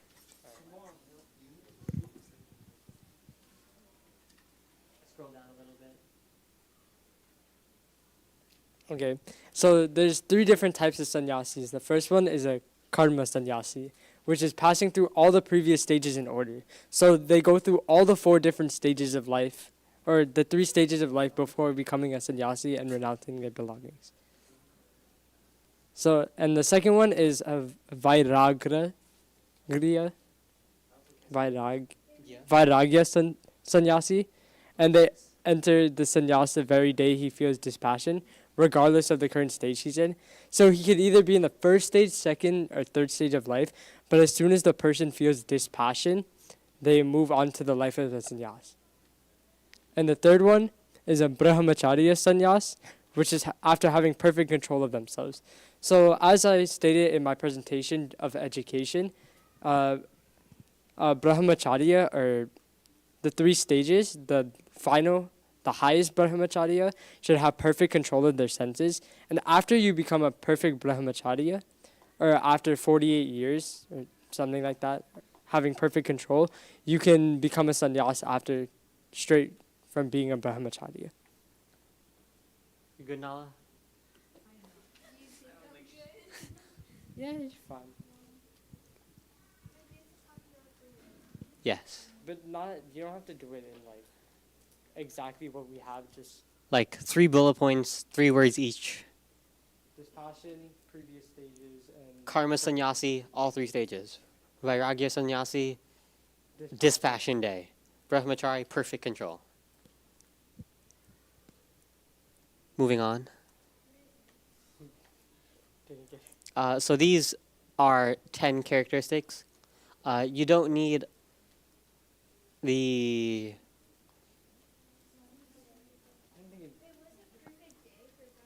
you need to write down the first 5. The perfect day is as soon the day that they feel dispassion, they go into the. Oh, the brahmacharya. That's after having They perfect have control. Perfect control of their senses. So you should write down the first 5. These are qualities of entering. These are qualities of entering both a vanaprastha and sannyasi And they life. should have these qualities as they live their sannyasi. These are the qualities of a sannyasi or vanaprastha. And you should write down the first 5. So the first one is cultivation of mind and of the firmness of the mind and contentment that you're happy with yourself. Basically, the stableness of the mind. So don't be like Nala right now and be stressed all the time.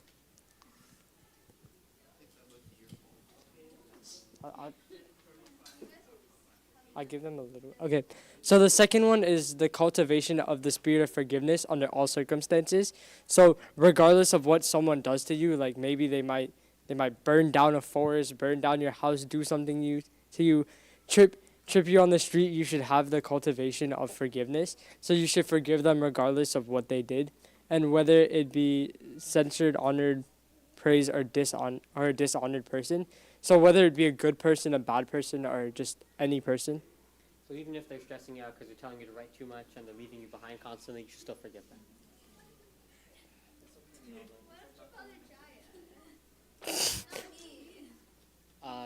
Because you openly complained about it, so now we have to make. This is what this class is. Okay, so the third one is the devotion. Okay, wait. The third one is the devotion Of the mind. of the mind. This is it.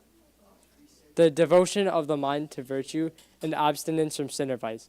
So not committing sin or thinking about sin or anything of that, and having a mind of good deeds, virtue, good actions. So 4 and 4 is honesty, being honest. 5 is being clean, right? We don't want dirty people being sannyasis. Even though you live in the forest, you should still have the skincare routine that Taj maintains every night. Everything like that. And even if you might not have cleanliness outside, you should have full cleanliness on the inside.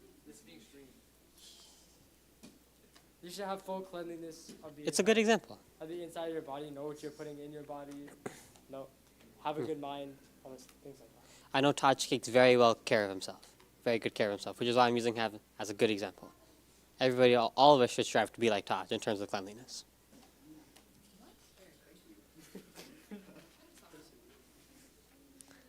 You don't have to write down the last 5, but we'll just go over them. Do we have that, Nala? That's a first. There's only 9. There's 10. There's not 10. There's only 9. They said there was 10. I checked. There's only 9. It's 9. So number 6 is your direction of the senses should be free from sin. I don't know what that word's supposed to be. You're supposed to be free from sin.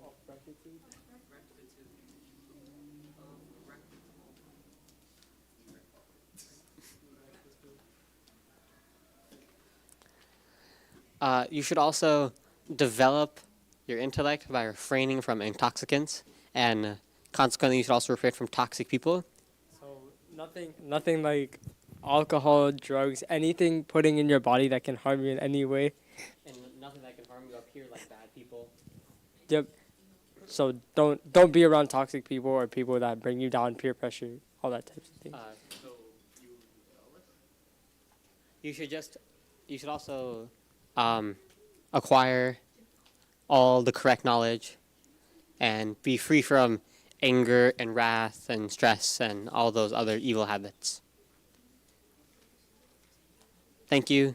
That's concluded our presentation If you want to go on the Vanaprastha and Sannyasanskar. scroll back up. We can scroll back up for any notes or anything. Kia, go back up. Well, what do you guys need to write down?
Ravi चंद ज्योत भावे, रवि चंद ज्योत भावे, कलहादि का मिटारा। प्राणों समान प्यारा, कुल हो सदा हमारा, कुल हो सदा हमारा। We see the world like a stage perpetually enacting the great drama of life. The light of the sun and the moon hum your glory, O God.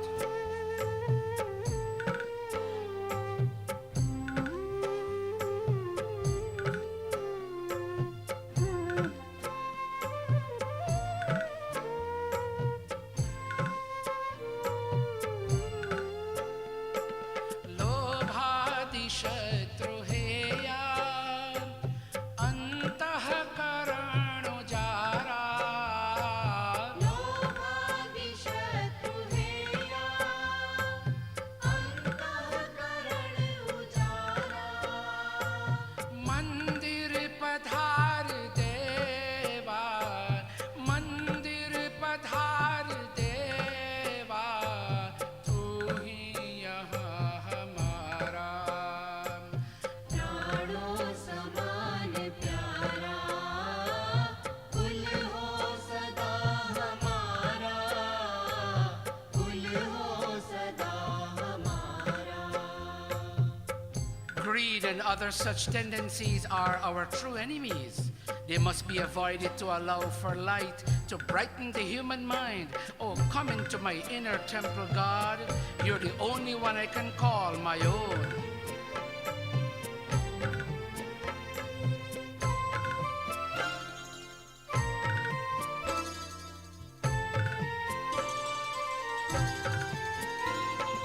चहुँ ओर शांतिमय हो, विपदा लखे किनारा।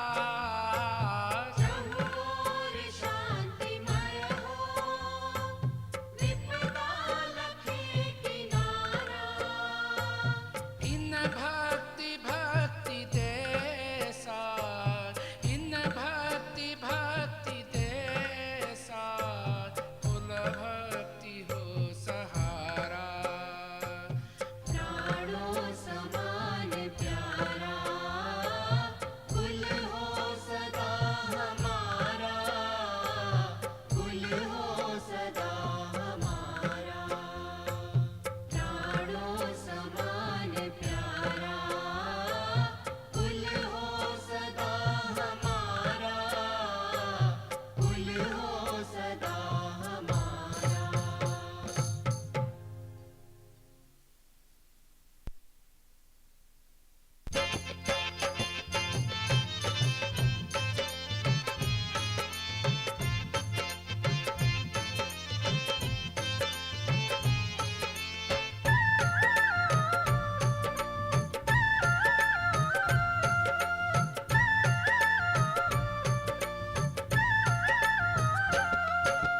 ऋषिवर दयानंद आना जरा, फिर से देश में, मेरे देश में।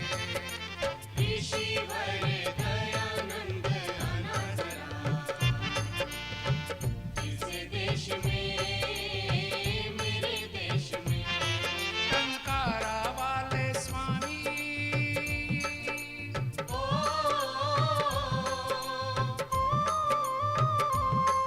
टंकारा वाले स्वामी, लौट के आना। तुम यही रहना, कहीं दूर न जाना। ऋषिवर दयानंद आना जरा, इस देश में, मेरे देश में। ऋषिवर दयानंद आना जरा, इस देश में, मेरे देश में। Come back, O Rishi Dayanand Saraswati, monk of Tankara. Come back to our country, to our world, and stay for a long enough period this time.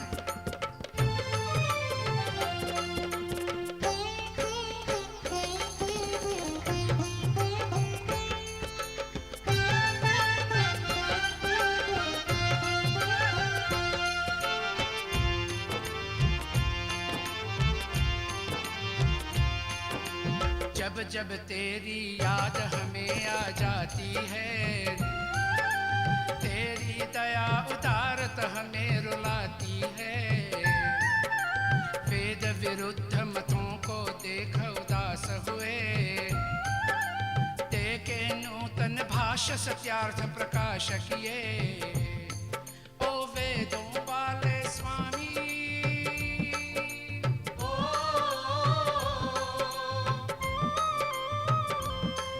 ओ वेदों वाले स्वामी, फिर से तू आना, हमें याद रखना, कहीं भूल न जाना। ऋषि वर दयानंद आना जरा, इस देश में, मेरे देश में। ऋषि वर दयानंद आना जरा, इस देश में, मेरे देश में। O Veda Swami, your compassion and magnanimity make us cry. When we think of you, you were saddened to see the anti-Vedic doctrines of your time, and you gave us the Satyat Prakash, the light of truth.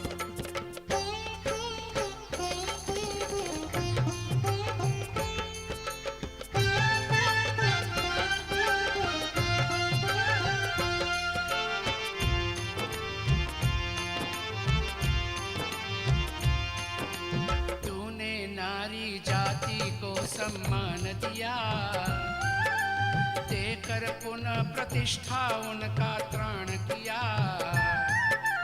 तुमने दीन अनाथ सभी को प्यार किया, भेदभाव को मिटा समाज सुधार किया। उपकारों वाले स्वामी,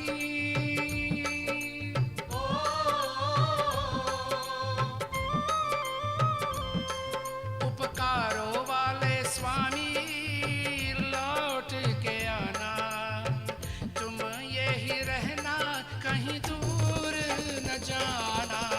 ऋषि वर दयानंद आना जरा, इस देश में, मेरे देश में।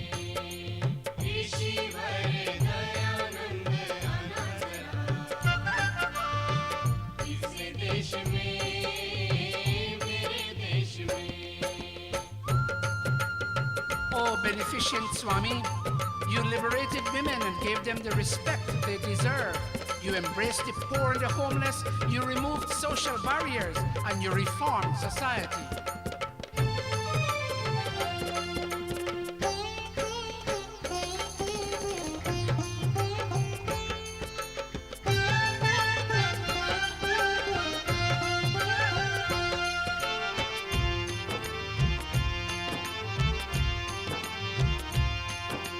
जगन्नाथ बहकाया, नंदी जुल्म किया, दूध में शीशा पिला दिया, सब खत्म किया। सच का सूरज डूबा, छाया अंधेरा, दुनिया को है इंतजार ऋषि अब तेरा। ओ मुक्ति वाले स्वामी,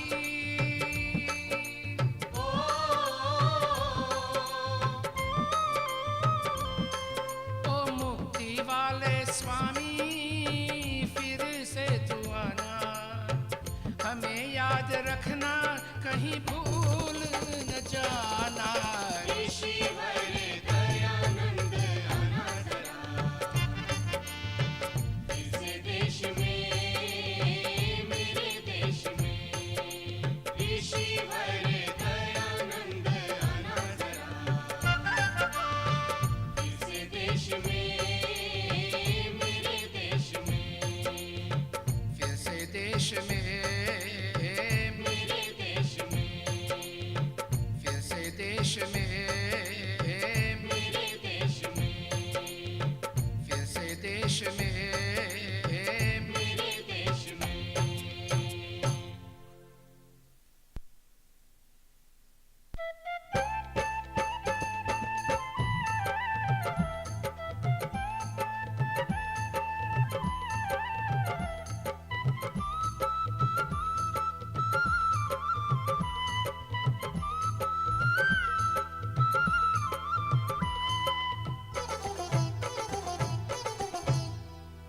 प्रभु जी तेरी लीला है अपरंपार। प्रभु जी तेरी लीला है अपरंपार।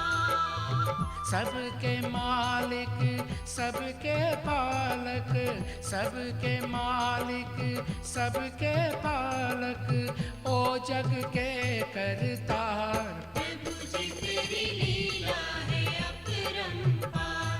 प्रभु जी तेरी लीला है अपरंपार। O creator of this world, O Lord, your drama is endless. You are the master and protector of all.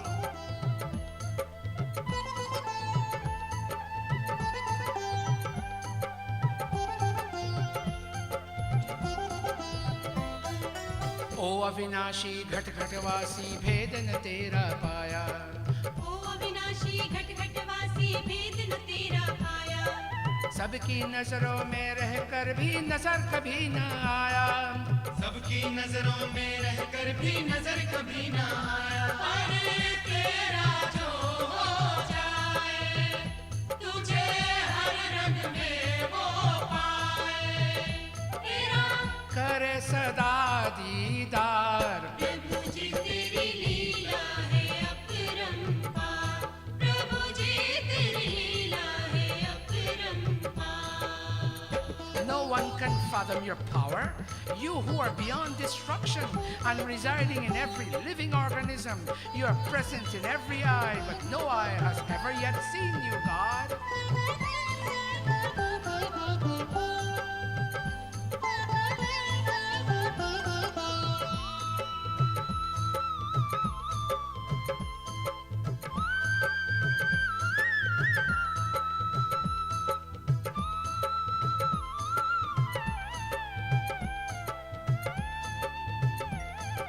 बिन मांगे दे मुफ्त सभी को हवा रोशनी पानी। बिन मांगे दे मुफ्त सभी को हवा रोशनी पानी। दान करे और जतलाए ना गजब कहे तू दानी। दान करे और जतलाए ना गजब कहे तू दानी। सबको तू देवे दाता, तेरा दिया हुआ हर कोई खाता। स्वामी भरे तेरे भंडार। प्रभु जी तेरी लीला है अपरंपार। प्रभु जी तेरी लीला है अपरंपार। Without even being asked, oh God, you give air, light, and water to everyone free of cost. You give, but you never make us feel obligated. You are such a stupendous giver, oh God.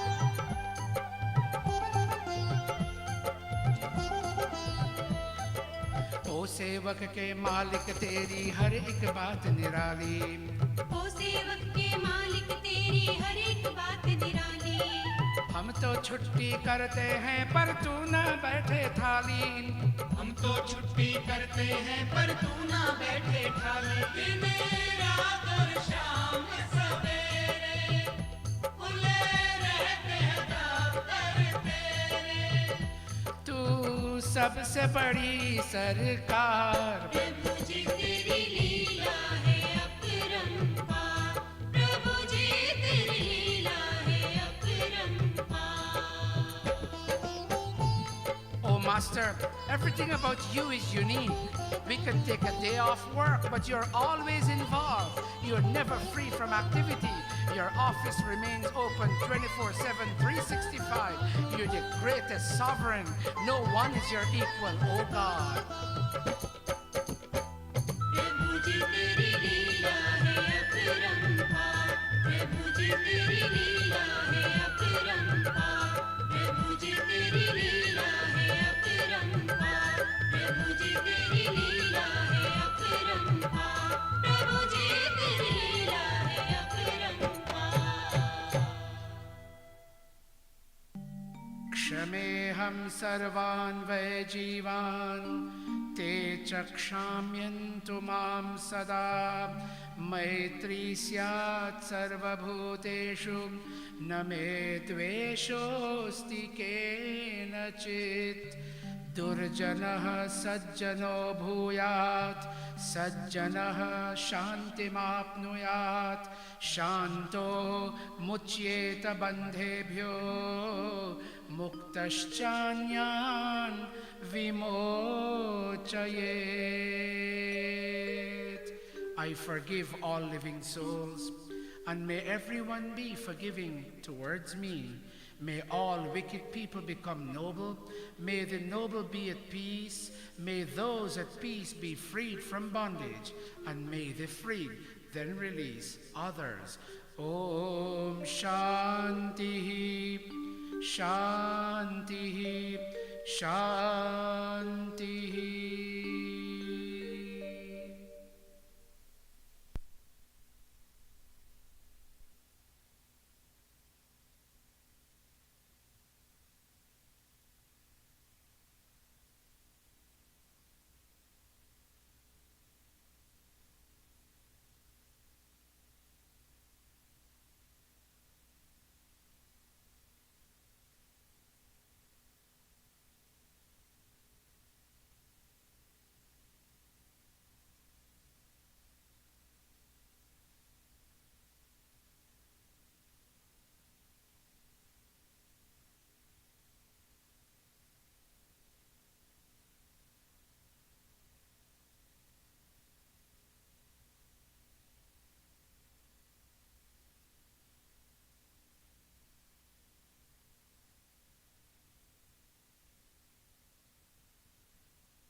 All right, everyone. Welcome back. So, due to the absence of a couple of our peers, I will be doing a very last-minute presentation on Chapter 6 of the Satyar Prakash with the assistance of Bhaiji Dishen, with the small assistance. Okay, so Oh, no, I'm not doing the quiz. I'm not doing it. I'm just here to like. wait, why? I don't want to do it. Alright, fine. I'll just make 2 questions. Okay, so anyways, this is gonna be a really short presentation, so make sure you keep your eyes peeled and take notes. The bolded parts is the important stuff that you should copy down. So, Chapter 6 is on the systems of government in a Vedic sense. So, to start off, no single individual in a system of government should be invested with absolute power. That means there should be no like dictator, no one who's leading everyone with absolute power over everyone else. This is to avoid, as I said, like a monarchy or a dictatorship, and then what this would do essentially, this would impoverish the people. I mean, I don't know if you guys are aware of some situations that are going on across the world where there are dictators and then the people are suffering as a result. But this is just to mitigate that. Scroll down. The crucial qualities of a leader. Some of these qualities can include noble character and disposition, trust and respect for all, altruistic motives or motivation, empathy, and knowledgeability of their rights or similar rights as stated in the Vedas. Teacher, what does it mean to be altruistic? To be altruistic means to be selfless. What is an An altruistic teacher. Thank you. Okay. Okay, so I'll give you guys a second to copy these down. I know it's probably a lot, but essentially these qualities should be instilled in not just the leader, but into everyone else that is involved in government affairs. However, it's especially important that these qualities are endowed within a leader, because as a leader, the leader possesses influence over the populace as a whole. So, for a nation to prosper and for a government to become successful and not become destabilized, the leader must be possessing the following qualities.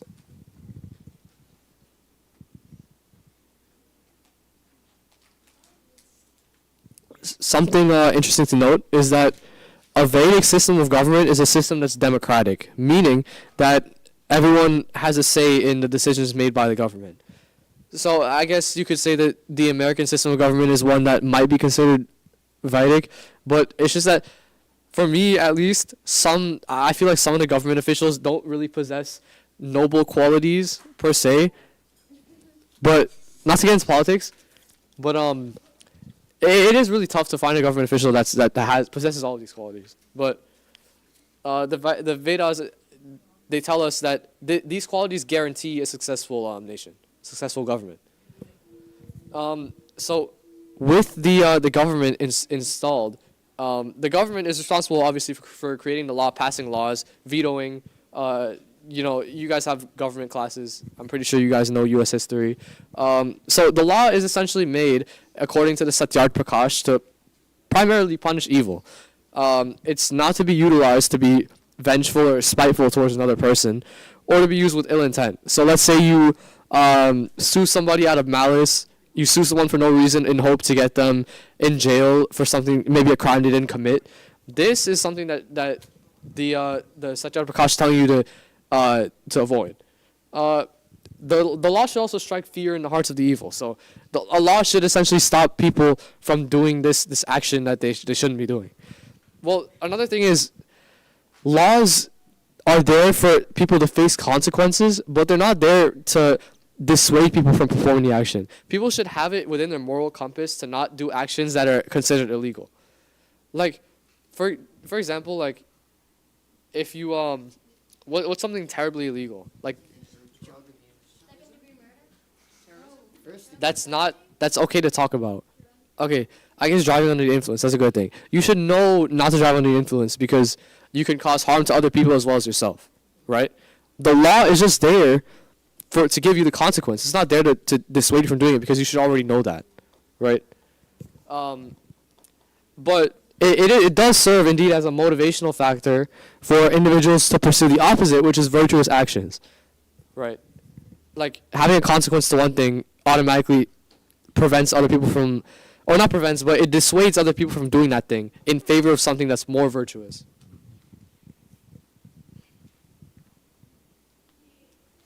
So, in the following bullet points, I have a list of vices that we should all try to avoid. These were vices listed specifically for government officials to avoid, but I feel as if this applies to a wide variety of individuals, and we should all follow the avoidance of these vices. So there, in the Satyar Prakash chapter 6, there are two types of vices that are listed. There are vices that originate from anger, and there are vices that originate from love of pleasure. I guess Bhaji Dishan will take it over. So some of these vices caused by anger are tailbearing, violence, malevolence, envy, animalistic tendencies, unkind / harsh speech, infliction of punishment without offense, and expenditure of money for sinful purposes. So you can see that anger is the primary cause of a lot of these things. So, for example, I guess you know a bunch of you have siblings. If your sibling causes you anger, you feel like you want to raise a hand at them, right? But that really isn't a productive way to solve a conflict, right? That's why this is considered to be a vice, because not only does raising a hand to another person cause it inflicts physical pain, it also inflicts mental pain, and it could result in a fractured relationship with your sibling down the line. I see a lot of you coughing. Yeah, why are you guys coughing? So everyone was downstairs, but they couldn't bring it upon themselves to get water for this cough. I see. All right, I digress. But the point is inflicting physical damage towards another out of ill intent or out of anger is a vice that we should all try to avoid, as well as all of these other vices. I'm not going to list them all out. You guys are. I'm pretty sure you guys know what malevolence is, what envy is, jealousy. But yeah, just take some time to write those down. You can just take a picture. I mean, me personally, I think these are pretty like common sense. Yes, animalistic tendencies. No, not like barking, but like. No. Like when you say the words animalistic tendencies, I'm pretty sure you have an image in your mind on what that looks like, right? Like outbursts of anger, or like physical activity. Yeah. Oh. Yeah. Okay, so.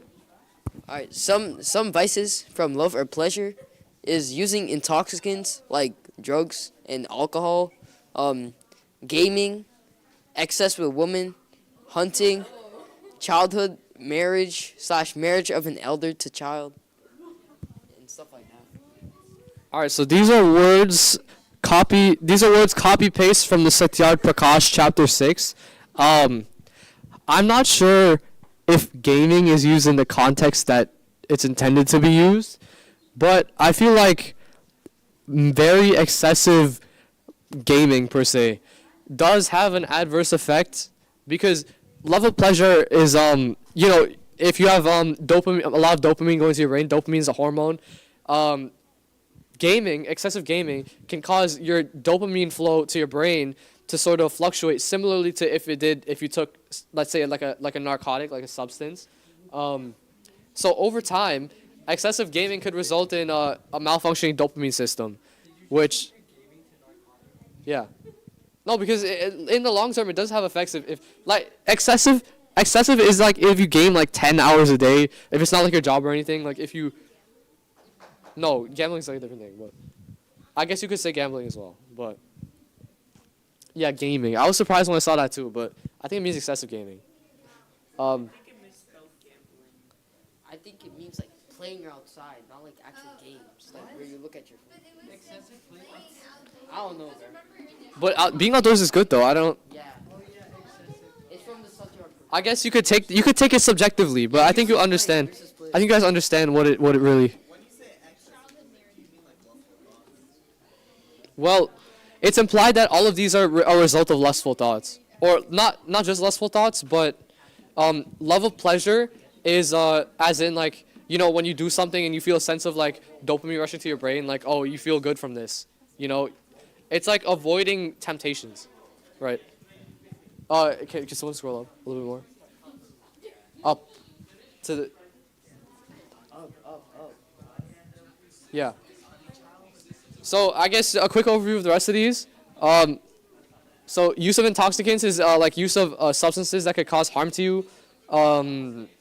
Excess with women. This is excess with men as well. Like the time that this was written was especially a patriarchal society. So excess with anyone in terms of physical contact, stuff like that. That's obviously love of pleasure, and it should be done in moderation, but also avoided. Done in moderation, but also avoided. Oh, right. Okay. Yeah, I apologize to the online viewers for. You put it closer. Okay. So things such as hunting, like hunting animals, is also considered obviously non-virtuous action. Childhood marriage. Childhood marriage is a big thing that Rishi Dayananda Saraswati sought to remove, right? Hey, what's funny back there? All right, I'll be done with this presentation pretty soon. I think that's it for vices. So these are just some quick tidbits of information I found about government that you guys should know. So obviously kings and government officials should avoid the vices above, and they should adhere to performing virtuous actions. Also, in court, only a just and virtuous person should assemble in a court and be able to process or deal with the law. And a witness who speaks the truth in a court of law and does not deviate from righteousness should be praised. Otherwise, if let's say they commit like contempt of court, or if they commit a sin in the court, they should be punished. I think that about concludes it for this presentation.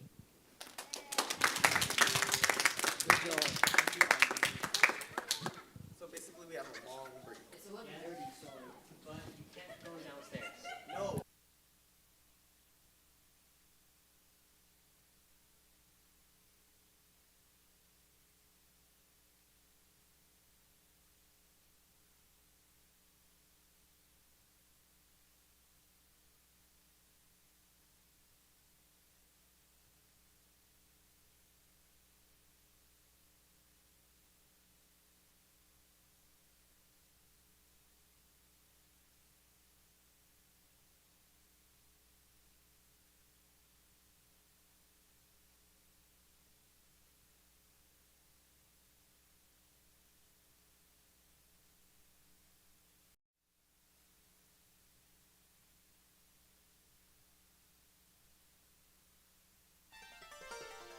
वैदिक सत्य सनातन धर्म के प्रेमी भाइयों और बहनों, brothers and sisters of the world fraternity that we call Vedic Satya Sanatan Dharma.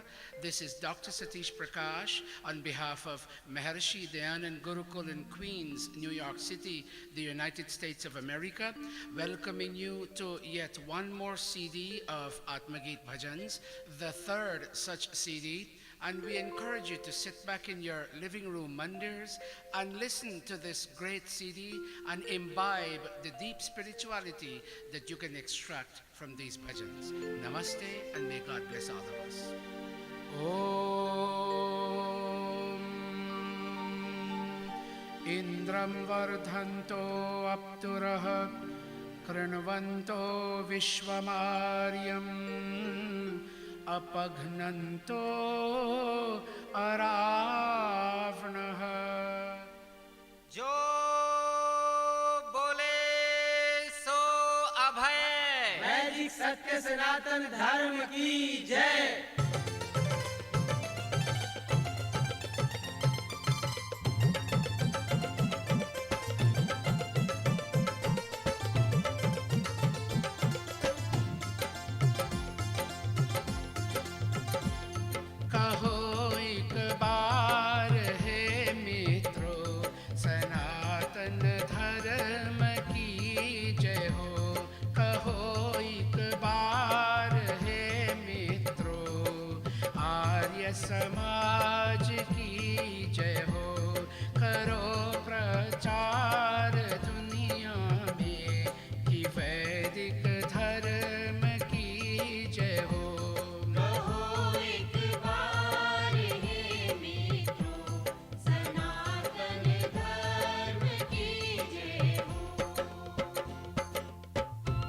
Oh friends, come let us all proclaim with one voice, Vedic Satya Sanatan Dharma ki Jai.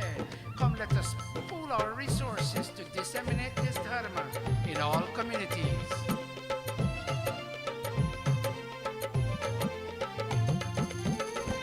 सनातन धर्म है सच्चा कि गाया जिसको वेदों ने सनातन धर्म है सच्चा कि गाया जिसको वेदों ने लगाओ मन इसी में तुम सनातन धर्म की जय हो कहो एक बार हे मित्रों सनातन धर्म की जय हो कहो एक बार हे मित्रों सनातन धर्म की जय हो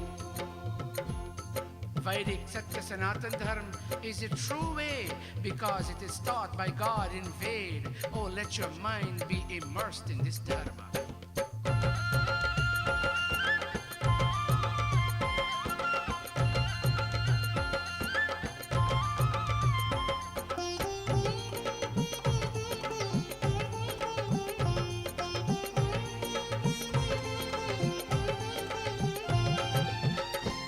सनातन धर्म रक्षा हित हजारों कट मरे रण में सनातन धर्म रक्षा हित हजारों कट मरे रण में कभी मुख को नहीं मोड़ा सनातन धर्म की जय हो कहो एक बार हे मित्रों सनातन धर्म की जय हो कहो एक बार हे मित्रों सनातन धर्म की जय हो Many heroes gave up their lives for the furtherance of this dharma. O you Arya Samaji, O you Sanatan Dharmi, never turn away from this dharma.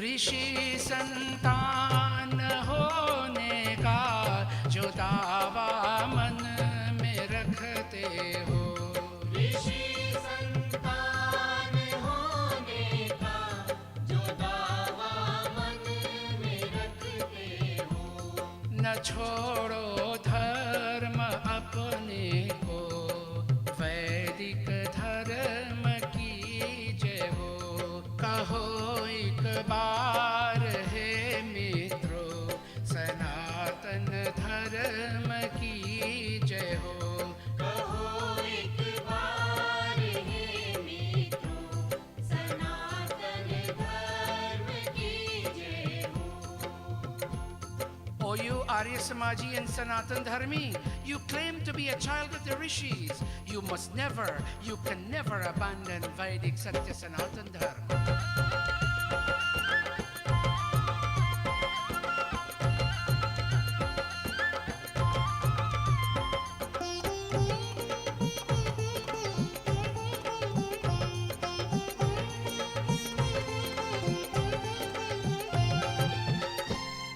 ये बिनती श्याम करता है दोनों कर जोड़ कर भगवन ये विनती श्याम करता है दोनों कर जोड़ कर भगवन सकल संसार में स्वामी सनातन धर्म की जय हो कहो एक बार हे मित्रों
जहां में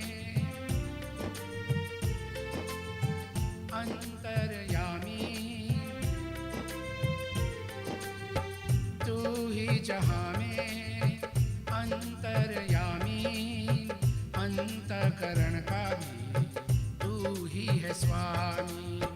फिर भी मेरा मन तुझे मिल न पाए, क्या करूँ हाय कुछ नहीं होता है, क्या करूँ हाय कुछ नहीं होता है। तू ही जहां में अंतर्यामी, अंतःकरण का भी तू ही है स्वामी। फिर भी मेरा मन तुझे मिल न पाए, क्या करूँ हाय कुछ नहीं होता है, क्या करूँ हाय कुछ नहीं होता है।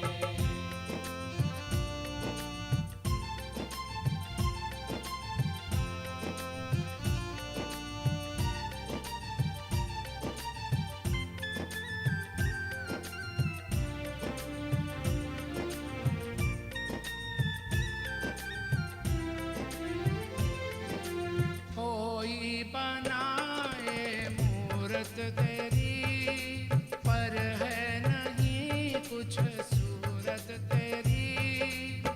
कैसे मैं ओ भगवन तुमसे मिलूं, तू ही बता। फिर भी मेरा मन तुझे मिल न पाए, क्या करूँ हाय कुछ नहीं होता है, क्या करूँ हाय कुछ नहीं होता है। To relate to you, Master, in many civilizations they've made images out of you. But the fact is that you have no hands, you have no feet, you have no body limbs. Tell me, God, how can I find you?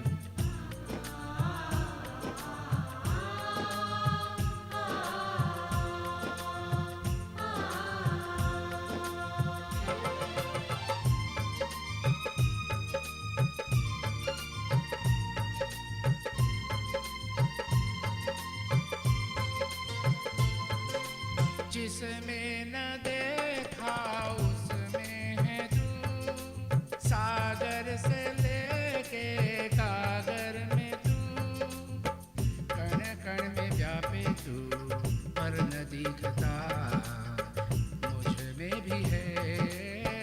फिर भी मेरा मन तुझे मिल न पाए, क्या करूँ हाय कुछ नहीं होता है, क्या करूँ हाय कुछ नहीं होता है। You are present in everything, Lord, from the most huge to the most infinitesimal, and still I can't see you. You pervade every atom, you pervade even me, but still you are not visible. Tell me, Lord, how can I find you? तू ही जहां में अंतर्यामी, अंतःकरण का भी तू ही है स्वामी। फिर भी मेरा मन तुझे मिल न पाए, क्या करूँ हाय कुछ नहीं होता है, क्या करूँ हाय कुछ नहीं होता है।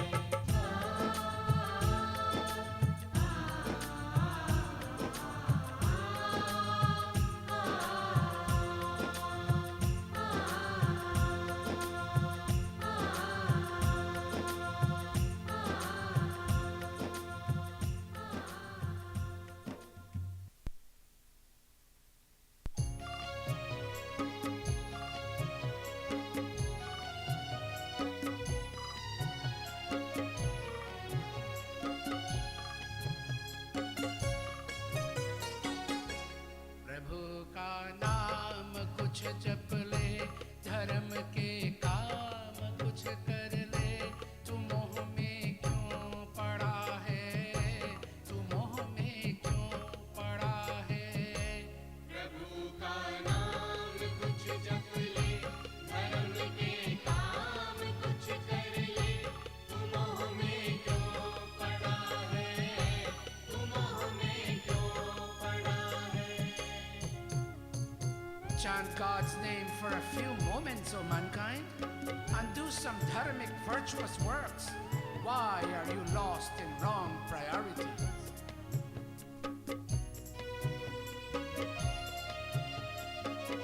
अब तक यूं ही खाया खेला,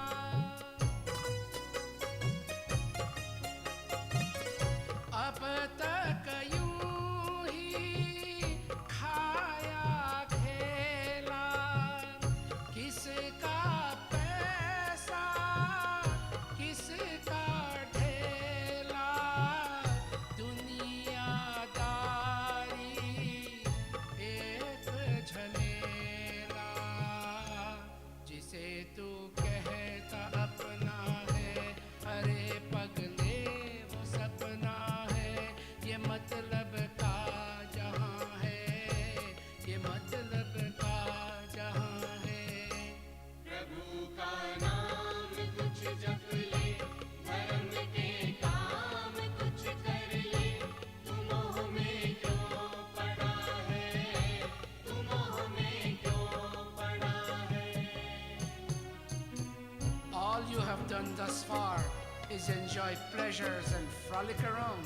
You think that all this wealth will stay with you forever, and so you feel complacent, O man.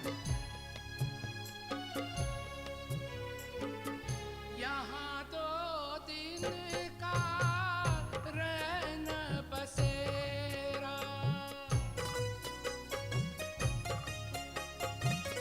यहाँ 2 दिन का रैन बसेरा, उड़ जाए फिर हंस अकेला, मान ले पगले कहना मेरा, लगा कर भक्ति में मन को सफल कर ले तू जीवन को, समय तुमको कहाँ है, समय तुमको कहाँ है।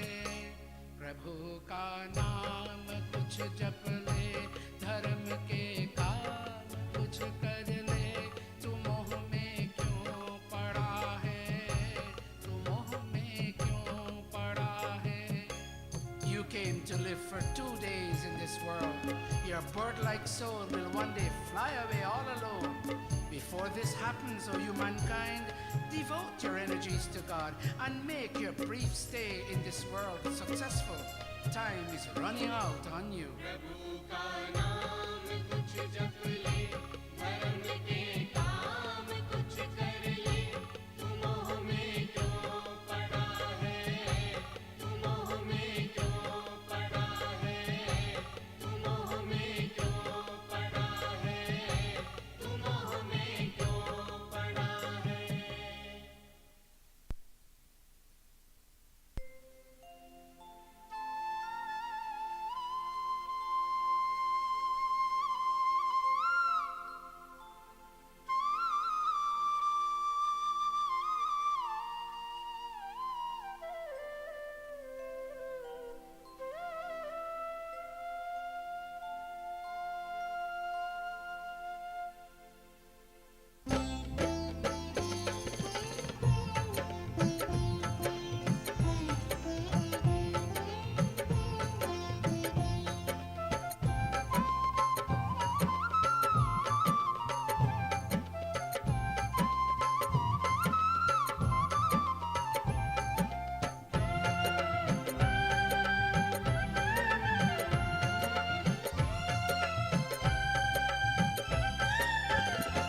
नरतन जो मिला तुझको बंदे, नर्तन जो मिला तुझको बंदे, ये गवाने के काबिल नहीं है, तेरा हर सांस अनमोल हीरा, जो लुटाने के काबिल नहीं है।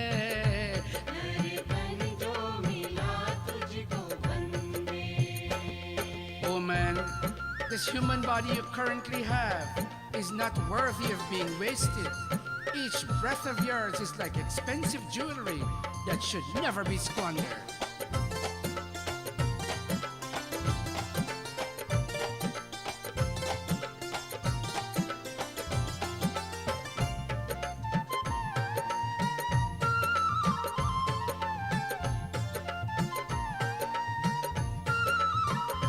जिसने दी तुझको सुंदर ये काया, ये काया, ये काया, जिसने दी तुझको सुंदर ये काया, तेरी खातिर है सब कुछ बनाया, तेरी खातिर है सब कुछ बनाया।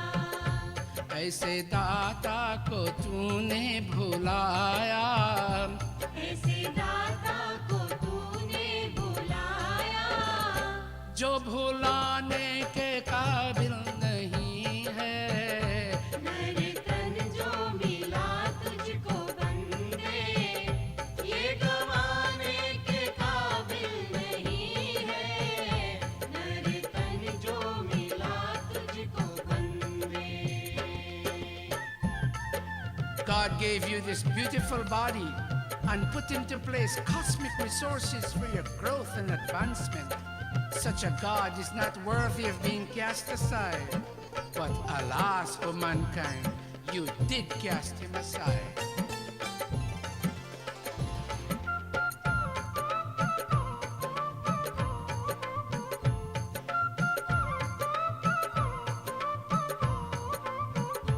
पशु जीते जी सेवा कमाए, कमाए, कमाए, पशु जीते जी सेवा कमाए, बाद मरने के भी काम आए, बाद मरने के भी काम आए। पर तेरा जिस्म मर कर किसी के, पर तेरा जिस्म मर कर किसी के काम आने के काबिल नहीं है। नर तन जो मिला तुझको बंदे, ये गवाने के काबिल नहीं है। नर तन जो मिला तुझको बंदे। Animals serve human beings while they are alive, and they are useful to us even after they die. But you, O man, are of no use to anyone after you die. Within a certain time, your body must be cremated.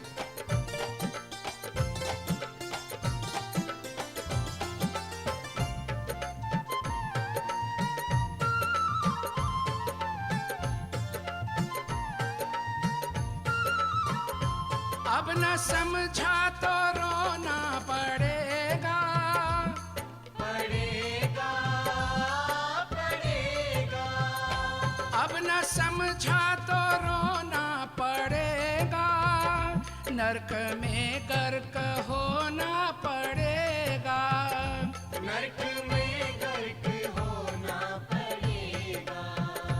तेरा होगा बुरा हाल ऐसा, तेरा होगा बुरा हाल ऐसा, जो बताने